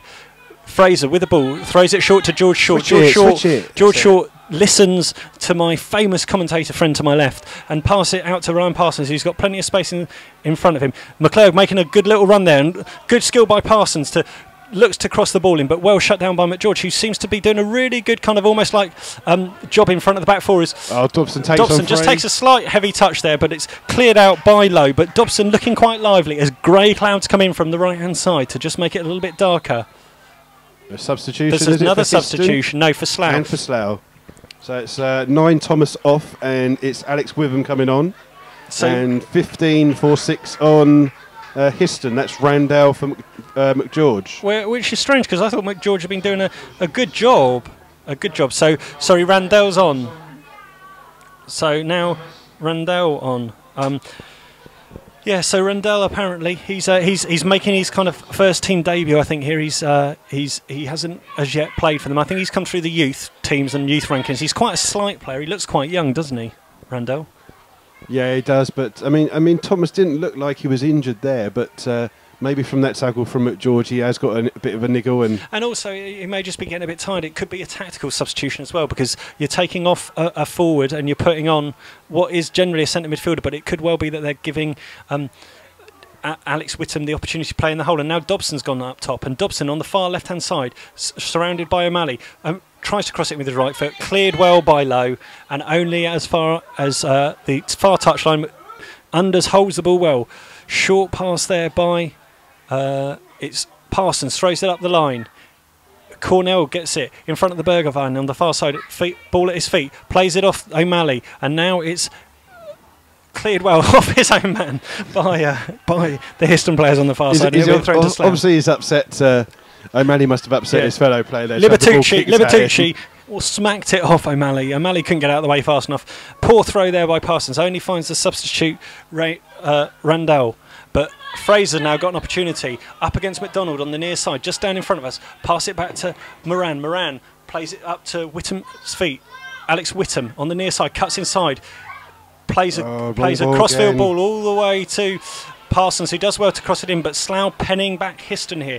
Parsons will deliver it into the box, sets it up towards the far post. George Short rises well, heads it straight into the arms of Ordonis, who laps it up and quickly tries to set it on his way, but decides better against it as Cornell just shuts him down. Sliced sidewinder kick, which will only find it's gone through to Kozimski. Kozimski tries to pick through to a player, but Parsons is in the way, plays it through, and now good defending there by Lowe, who, considering he's not a natural... still chasing him though, he's come from all the way from the left. And he's overrun that, and McClurg's done well, won it twice, and now Dobson's got the chance to attack. Lowe out of position as Dobson's charging forward, still charging forward, quite greedy, but a good foot in there by Randall, who's just nicked it off him in the right back position, chips it up the line, and sets Kozimski on his way, and Kozimski up against York, and York, no nonsense, puts it out into the field opposite, and just takes the pressure off Slough for a minute. Great running by James Dobson there. He's gone from the left, he's chased him all the way down. McClurg's won the ball as the midfield has overrun it. Gathering over here, it looks like we might get a shower before the end of the match, as Histon have an attacking throw on the far side, which looks like Lewis McDonald's gone across to take. It's launched into the area, Lowe's underneath it, and it's a corner as Parsons heads the ball out. They certainly haven't given up at all. No, especially with only one goal advantage. Slough need to take these chances that they're getting. Welcome to a Histon fan from Russia. Glad you're joining us. Histon are coming back into this game. They're creating a few chances, so glad you can join us, glad you can listen in. Hope you're enjoying it, and obviously the result may not be ideal for you, but I hope you're enjoying our commentary. As Histon have a corner on the far side, which I think right back O'Malley will deliver. Plenty of movement in the box for Histon. Smack towards the near post. It's volleyed inches over by Kozimski, as he just got away from his marker Parsons there at the front post, and just Slough, while it still remains one goal, it's on a knife edge despite the man advantage. Histon looking dangerous here as we are midway through this second half. And we've said it before, but Slough just aren't making any good of this extra man advantage that they've got, and Histon coming into the game, they really don't look like they've got 10 men on the pitch. I've got some further news on the Hartley-Frimley game in the FA Cup that may affect Slough in a couple of weeks, as apparently Hartley Twitter now says 2-0 at half time. I can find Hartley Twitter, so I'll believe the person, but apparently Hartley... Is it Hartley Whitney and not Hartley Twitter? Maybe they'll get it wrong, I don't know. No, Hartley Twitter. That kind of be. As Sean Fraser throwing the ball up the line in the direction of George Short. George Short in between two players, and I think the referee's perhaps got little man syndrome. He doesn't like Short at all, does he? No, he's I don't know if he's tucking his own shirt, or he was sandwiched by two players there. As the elderly Mr. Underwood just lets the referee know exactly what he thinks of him. I hope that he's not the assessor. Yeah. That would be poor if the referee's actually been abused by the assessor. No, that was by Under's dad, Barry, I believe, Barry Underwood, who's letting the referee know exactly what he thinks of him, as I'm sure his son is on the far side as well, as Bakes and Unders are just having a little chat. Perhaps they're worried about Short. Short heads it back towards his own goal there from the throw-in from Fraser, and now Moran wins the ball well, and then George Frith in there strongly, but Burgess picks it up, plays it out to O'Malley in the right back position for Histon. Comes inside on his left foot, but only finds George Short. George Short got a stretch, wins the ball clearly, and the Histon player stays down on the decks. And now Alex Whittam, short ball to McClurg. McClurg out to Dobson. Slough have the opportunity to attack, cuts inside well, then pulled back cynically by O'Malley. And O'Malley's going to go in the book. Meanwhile, this will be interesting refereeing here, because Burgess went down from a tackle by George Short right in front of him, and he clearly played the ball. But yes, he's caught the player afterwards, but he's let it go. But and Burgess is still down. He's still okay. still hurt as we're 24 minutes through the second half. Slough still lead by a solitary goal here, scored after 21 minutes by Adam Cornell. The referee's gone all the way across to the injured Burgess and just allowed the trainer to come on, and now O'Malley's going to get a book for a cynical tackle on Dobson just to prevent Slough getting away and potentially looking for that second goal. But George Short's got to be careful, John. I mean, he's on a yellow card, and he's although he won the ball with that tackle, if he had mistimed that by a second, he would maybe got a second yellow card and would have been off. That was very dicey. He's got to be a bit more careful with his decisions. And I think the management team are fully aware of that, and I'm sure that they're just having a conversation just to say, okay, well, do we have any other options there in the centre of the midfield? I mean, on the bench, is it like a game for Ben Edwards to come off and just come in there for the last 20 minutes or so and hold in there? I'm sure Ben could do a job there. Or maybe a chance for the new guy, Jamal Branca, to come on and one of the other guys to go into the centre. I mean, I don't know. He does a different job. He's got 4 or 5 midfielders on there, hasn't he, in theory, that can play centre. Burgess makes his way to his feet now gingerly. I think he's just going to have a little word with the referee, Mark Mellor, as he makes his way past. He's just appealing, but I don't think he's got much to appeal for, because George Short did get the ball first. He did then catch the man, but he definitely got the ball first. As the Histon bench looks a fairly lonely place. There's only, I think, the manager and his assistant there, Page, his assistant, and the trainer on over there. So, yeah, there's not a lot of other activity over there. Well, yeah, but Mr. Charlie Saunders is obviously the first one that's had a shower today. He's in there a long time before everyone else, wasn't he? Yeah, he certainly was. As now McClurg's just having a little word, and the referee's very pedantic about where the ball is going to be spotted for this Slough free kick, 5 yards inside. I mean, the foul looked a lot further forwards than it was from where the referees told him to take it, but if you don't take it in the right position, he turns it around the other way, doesn't he? And the fans away to our right just start to make some noise as Dobson looks to drive the ball in towards the far post. Flicked on by Cornell. Rees-Shawk after it, can't quite get a foot on it, and now he's got to jog back quickly as Ordonez looks to set the ball on its way quickly and drives it forward and passes. And it's a good ball and has Somerville off his line well, and great anticipation and sweeping there by Somerville. And for some reason the Histon player left the ball down, and now Cornell's down again. Cornell fouled off the ball there and he's gone down. But Histon meanwhile are on the attack with Burgess, tried to push through, and George Frith does very well. Great excellent strong defending, and he's clipped the ball away up the line towards Alex Whittam, and it's just got guided out by McDonald, and it looks like we might have a shower in the next moment as McDonald launches the ball in field. Moran uses his height to win it, and now Alex Whittam's back trying to battle against Burgess, who's obviously he's got his heart rate just going. He's feeling a little bit of adrenaline surging through at the moment because he feels like he's been wrong. Wins the corner off Fraser down to our left-hand side. Histon's certainly not out of this game by any stretch of the imagination. No, they just got it. If they make one of these chances count, then Slough would have given the lead away. Slough got to be better at not only clearing the ball, keeping the ball as well. So O'Malley going over to take the O'Malley corner. Will take an in-swinging corner from the right-hand side.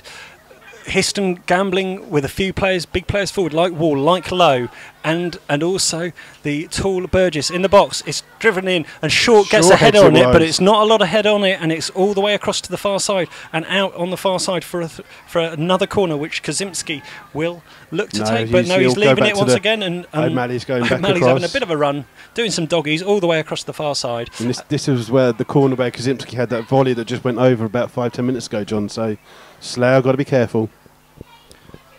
So O'Malley, hands on hips, far side, looks to drive the ball in towards the near post. It's blocked there by George Shortwell as Lowe and Short tangle, and now Captain McClure gets a foot in there, well cut out by Alex Whittam, does 2 beautiful step overs just to bide a bit of time, and now Dobson smashes a crossfield ball, but it's too high and too long, straight through toward Doness, and he'll be keen to get the ball underway. But that's again the same thing, John, not making the use of the extra man on the break there.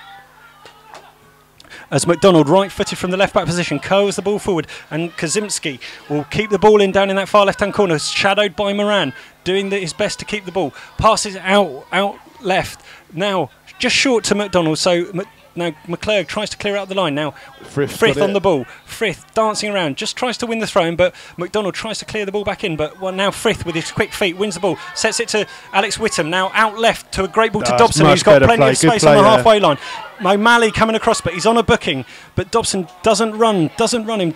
Chooses to cut back inside, play it to Parsons. Parsons to George Short, and But there's Anders only, is there's only one up screaming at front. him. I'm not sure why, as Parsons does a great 1-2, drives into the box, tries to cut it past, a slightly heavy touch and goes But too kicks it in, far. but no. Too far and cuts it into the near post, but only into the side netting. Yeah, but And Slough Dobbo's playing a 4-5-1 at the moment, and Cornell's totally isolated up front. As Dobson just covering the left back position while the young Ryan Parsons tries to make his way back. Once again, York wins the ball in the air, only as far as substitute Randall, who's won well, and out to Parsons again. Parsons getting plenty of touches on the ball here, looking for some options, but Slough hiding a little bit. Pass it all the way back to Somerville, who just takes a touch, chooses where he's going to play it, and plays it out right in the direction of Alex Whittam. Alex Whittam up against McDonald. McDonald rises well, but then McClurg, who seems to be battling everywhere again, short touch to Fraser. Fraser inside to George Short. George Short back to Fraser. It's all a little bit tight. Slough keeping the ball around. McClurg got plenty of time. Plays a deft ball into Whittam in the edge of the box. Tries to get it through to Cornell. Just tried to win the ball there and it didn't fall. But now McClurg's got the ball back under control, edge of the box, and now Fraser will have some opportunity. McDonald scrambling to get across. Drives the ball in, well away by Wall, and then helped on by Burgess, but only as far as Short, and Short now to McClurg. Slough putting a bit of pressure on Histon. Into Dobson. Dobson surely going to pull the trigger. Cuts inside, curls one, but it's straight into the arms of Ordonez. Slough just pressing now. Because Ordonez kicks it long, aiming for Kaminsky. And Reshawk underneath it, but doesn't time his header well. And then there's a bit of confusion there as well done Tom there Moran by Tom Moran. And the Histon bench are up screaming and appealing. I'm not sure exactly what for. There didn't seem to be too much in that. But it's dangerous. Akindi and Kazimski up front are causing a lot of problems to the Slough defence. Akintundi just used his strength there and was holding off Moran, and Moran nearly struggled, and there almost was confusion at the back there. Slough not safe in this game yet. As we go into the final 15 minutes here at Holloway, Slough lead 1-0 as the throw comes into the Slough box, but cleared, and then McClurg sets it on its way, and then in the back, and the linesman shove. He's finally spotted it. Shove by Wall on the halfway line, which was a bit stupid. As the referee was miles away. He's not having the best of games, I wouldn't say, Mr. Miller. He seems to be missing some of the obvious ones. He's not being helped by his assistants either, though, John. And Burgess doing his best to slow the game down, which seems a bit stupid, really, because I'm not sure why he wants to slow the game down, because it's his time he's wasting. And Histon are looking a lot. They're very dangerous at the moment. They're playing with a lot of speed. I think they're about to make their third substitution, their third and final substitution. There's a man stripped on the far side. It may well be, in his strip, taking his clothing off as the ball's played into the box. One there by with a good header by Reshawk, and headed down into the ground and just in front of the keeper as Cornell almost got the decisive touch, but Histon once again on the attack. Akintundi up against Fraser, right hand side for Slough, but great tackle by Fraser directly under the nose of the referee, and Short got plenty of time to pass the ball to Cornell's feet. Cornell, poor pass there, and he's frustrated with himself as Burgess chips the ball through to Akintundi up against Moran, left hand side, and he drives the ball across. Fraser covering well, and it's going to be a corner to Histon. Histon showing a lot of spirit. It's silly play by Slough. Keep the ball, control the game, but no, silly pass, giving it away, and Histon have yet another corner. I didn't realise we were in the opera. You were one of the Muppets, and you were kind of going rah rah rah rah from the balcony. Oh, Statler and Waldorf. Yes. Which one are you then? I'm neither of them. You're both of them. As Histon have a corner down in the left-hand corner, which O'Malley will take. We have played almost 77 minutes here at Holloway's. Slough have a slender 1-goal advantage, but they have a man advantage. But Histon are putting them all under pressure as the ball's driven in towards the far post. It's headed down, but straight into Somerville's arms. Headed by Lowe there. Lowe, straight into Somerville's arms. Somerville would look to get that underway quickly, and it would have been worth it because there was 2 Slough players forward, but he's just slowed it down. He's just saying get round Cornell, and the floodlights are coming on. That's how dark it's getting here at Holloway's as Dobson switched out onto the right-hand side. Tries to get the ball under control, but he's defended there by the Histon defender, and they're not doing a great job of clearing this, but now it's up to halfway line to Randall. Burgess clips the ball up the line, but it's out of play. Slightly long, yeah. Here's a substitution. It's 8, which is Libertucci coming off. Oh, thank God for that. And it's 12, which is Nick Freeman coming on. So Freeman on for Libertucci. So Freeman gets the game. He's come back from illness and injury, I understand. I can see a couple of the Slough subs warming up. Yeah, Eddie Smith. Is it Ed Smith, but isn't he injured? Oh, I don't know. I think the managers. I saw the managers about 20 minutes before the kickoff were having a long chat. He did some work before He's doing some sprinting down the but I'm not sure how much this is for effect. But also, Branca, I'd put my as money well. on to get a good 20 minutes or so, or sorry, 10 minutes or so under his belt. As Fraser throws it to the feet of Dobson. Dobson tries to hook it up in the air, short underneath it, flicks it on, and it's bouncing around in midfield. And Cornell's having a battle in there, and it's hooked up the line by O'Malley, who now seems to be in the left back position. O'Malley and McDonald seem to have switched. So O'Malley, unless it's just how the ball's falling, O'Malley seems to be out in the left back position. Doesn't he? Yeah, I think it's more of a 3-4 or a 3-5-2 that Histon are playing. I mean, Slough, I think, would just be happy to keep this possession up. Frith pulls out a good ball out to Parsons, who's got grass ahead of him, taking the ball, running the ball along at his feet. He's about to be closed down by the substitute of Freeman, but Frith now on the ball, tries to play it through. It looked like a handball. The referee's given it, and it will give Slough to get the ball in the box. John, because how is that any different to the two handballs that we've seen earlier in the game? They weren't in the box. The ball's kicked straight at the hand from no distance.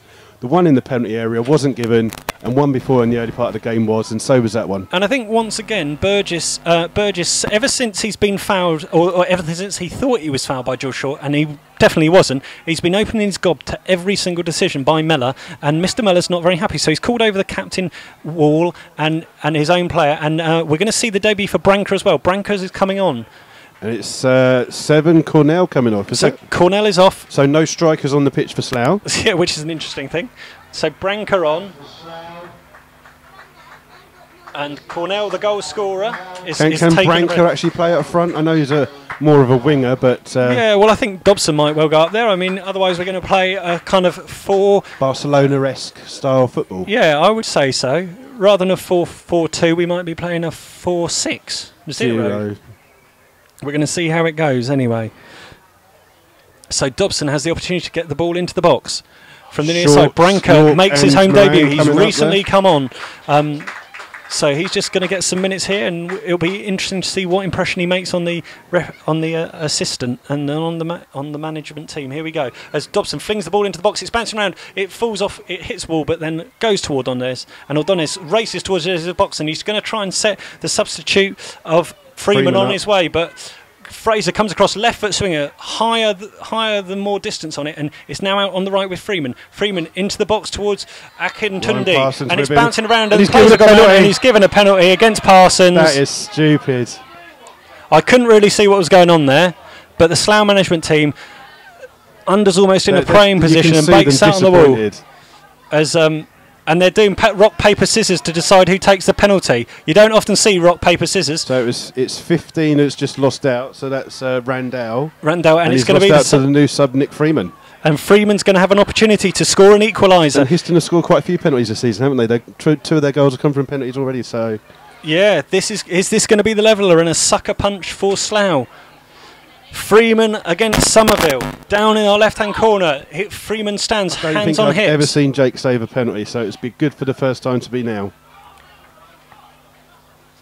As Somerville on his line, just clapping his hands, Freeman steps up, puts it to Somerville's right. Somerville gets the right way, but he drove it underneath it, and it is 1-1. Freeman making an immediate impact as Parsons concedes a penalty. And it's no more than Histon have deserved, John. Second half, they've played really well. They don't look like they've got 10 men.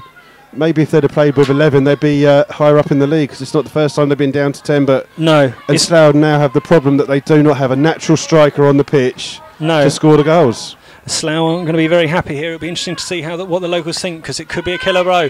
As all the time it remained 1-0, it was tight, and now Alex Whittam's on his bike down the right side, and McDonald's there. I think it might be a bit like the other way. And Whittam's on the left, and Branca on the right. Yeah. As Parsons across quickly to take the throw. Slough with a lot more urgency now. Passes it to Short. Short back to Parsons on the far left-hand side of the edge of the box. Into Short. Short to the feet of Whittam. Short back inside on the edge of the box. Takes a heavy touch and then collides. And Short might be in trouble here. He's going to be in trouble here. Short might be in trouble. And yeah, he's going to get. He's got to go now. He's just pushed the defender. And the referee just Dobson now having a bit of a pushing match with Freeman, and it's all kicking off. There's plenty of players around there. I think they're trying to get George Short sent off. George Short's left the area, and now George Short's getting called over. He's going to get a second yellow. Let's just see who this is. Yeah, George Short's got a second yellow. And George Short has been sent off for Slough, so it's evening it up. It's 10 apiece now. So George Short sent off in the 83rd minute. So he was late on the tackle there, John, and he's crashed into Lowe. His touch just let him down a little bit, and he went heavily into the tackle with Lowe. And then he also pushed whoever it was that was arguing. Was it Wall? He pushed Wall. Yeah, he stood up nose to nose with Wall, and now it's 10 apiece. As it won't change Slough's formation too much. But Ordonez needs to get on with it, and now he's booking Wall as well. He's booked Wall in the 83rd minute, so he's certainly keeping us on our toes as Slough drawing 1-1, and it's going to be definitely 2 points lost rather than one. The game's not over yet, John. Yeah, Slough really testing their mettle here as the floodlights are on. As Ordonez sends the ball forward, well up by York in the first tie. A second ball as well, won by York, and now McClurg out left to Whittam, and Whittam chops it up the line, but it's not to anyone in particular. And now the substitute tries to keep hold of the ball. It's almost got the opportunity for this game to go a little bit bad-tempered here in these last few minutes, as the ball's driven up the line by Histon and repelled by Parsons, and now Lowe up against Dobson. Lowe heading towards his own goal, pass it back to Ordonez on his left foot, plenty of time, slices it slightly, and Fraser underneath it, and Fraser only can flick it to Moran, and Moran clips the ball up the line. Wall comes through, and it's all frantic now as Akintundi inside, passes it inside to the number 7 Burgess. Burgess outright to Lowe, midway inside his own half. Histon now pressing for a winning goal after being a goal down for so long in this game, and coming back from not only being 10 men down, but as Branca comes in well, pass it out to Fraser. Held up well by Dobson, but he's done a blind ball, and now Somerville has to be watchful, because that was almost a shot from the halfway line. That was McDonald on the volley from inside his own half on the centre circle. He's volleyed that, and it's and now straight Parsons into Summers' hands. Into Reece York. Slough don't need to start going long here. They still need to keep playing the football to Dobson. Dobson tries to flick it, but McClurg just leave it off the ball, and Akintundi does well, and that's beaten York.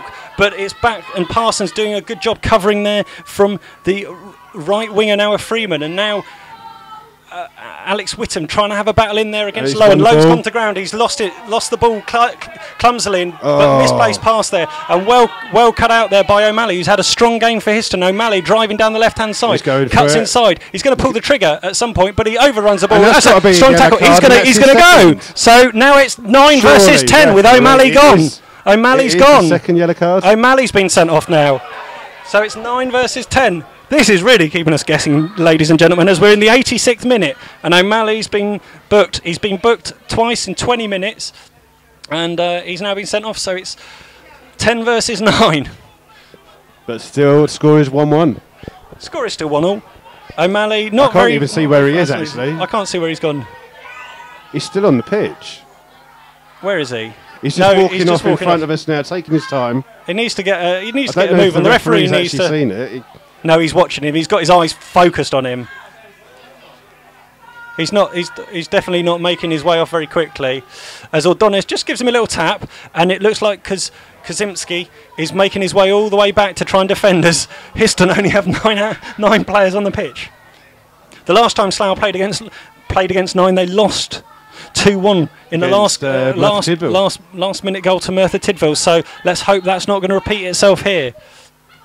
As one of the Histon fans just is showing some abuse. I'm not sure quite why, because there was 2 clear bookings. As the ball smacked off one of the defenders, as McClurg plucks the ball into the box, Moran underneath it, heads it in field. Out comes the keeper, does well, and he'll try and calm it down. As I don't think that Branca's had a touch of the ball since he's come on, John. He's out here on the right, but he's not seen anything of it. So your guess is as good as mine in terms of formation and who's playing well, as McDonald's now back in the left back position for Histon, and there's a lot of space out there on the pitch as there's only 19 players now out on the pitch rather than the normal 22, as Wall comes through and wins a strong header. George Frith battling for it in midfield, just tries to raise a foot there, but Akintundi overruns it, and almost a nasty tackle there, but Frith stands up through it and holds the ball up, and Whittam plays a great ball out to McClurg, who's advancing. Is he going to pull the trigger? No, he plays the ball out to Branca on the right hand side, looking to get the ball into the box, drives it in, and it's just watched by anybody, but that was in no man's land, and That is why Slough need an attacker on the pitch as the rain starts to come down. I think some genius predicted that.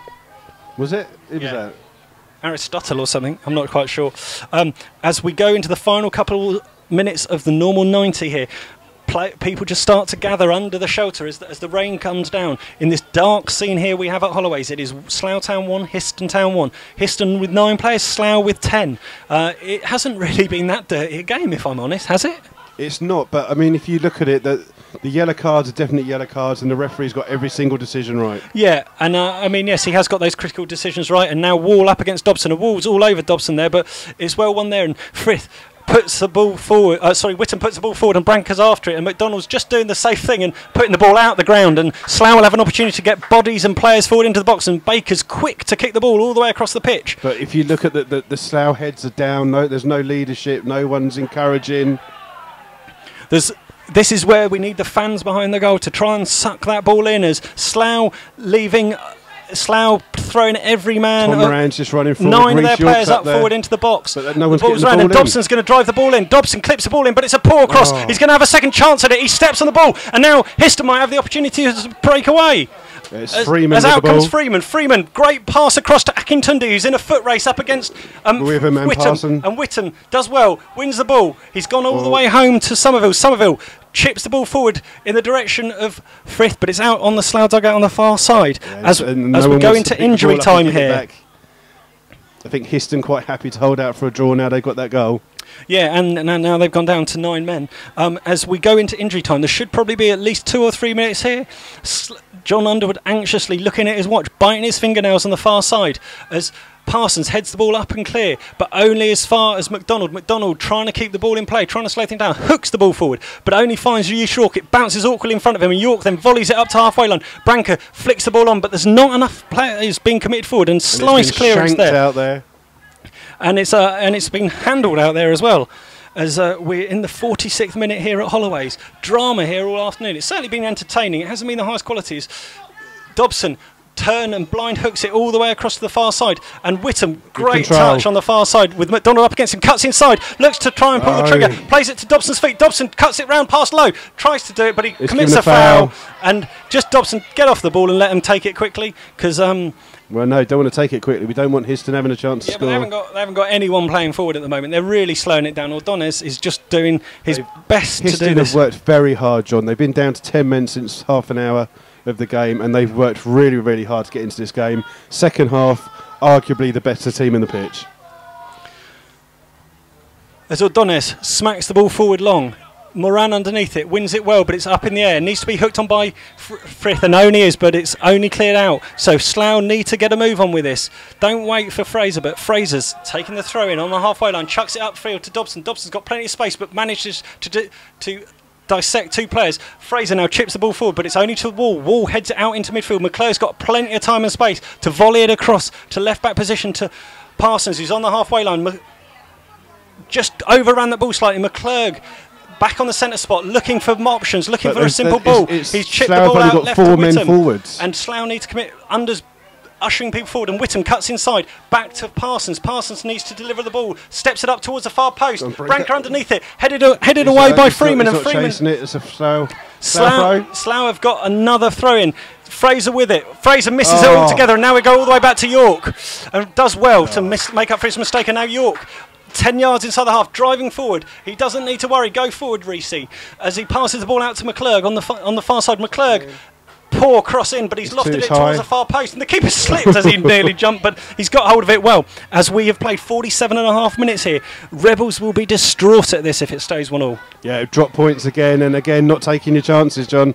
Thomas had 2 in that first half, not taking them, and Histon to come back in the game.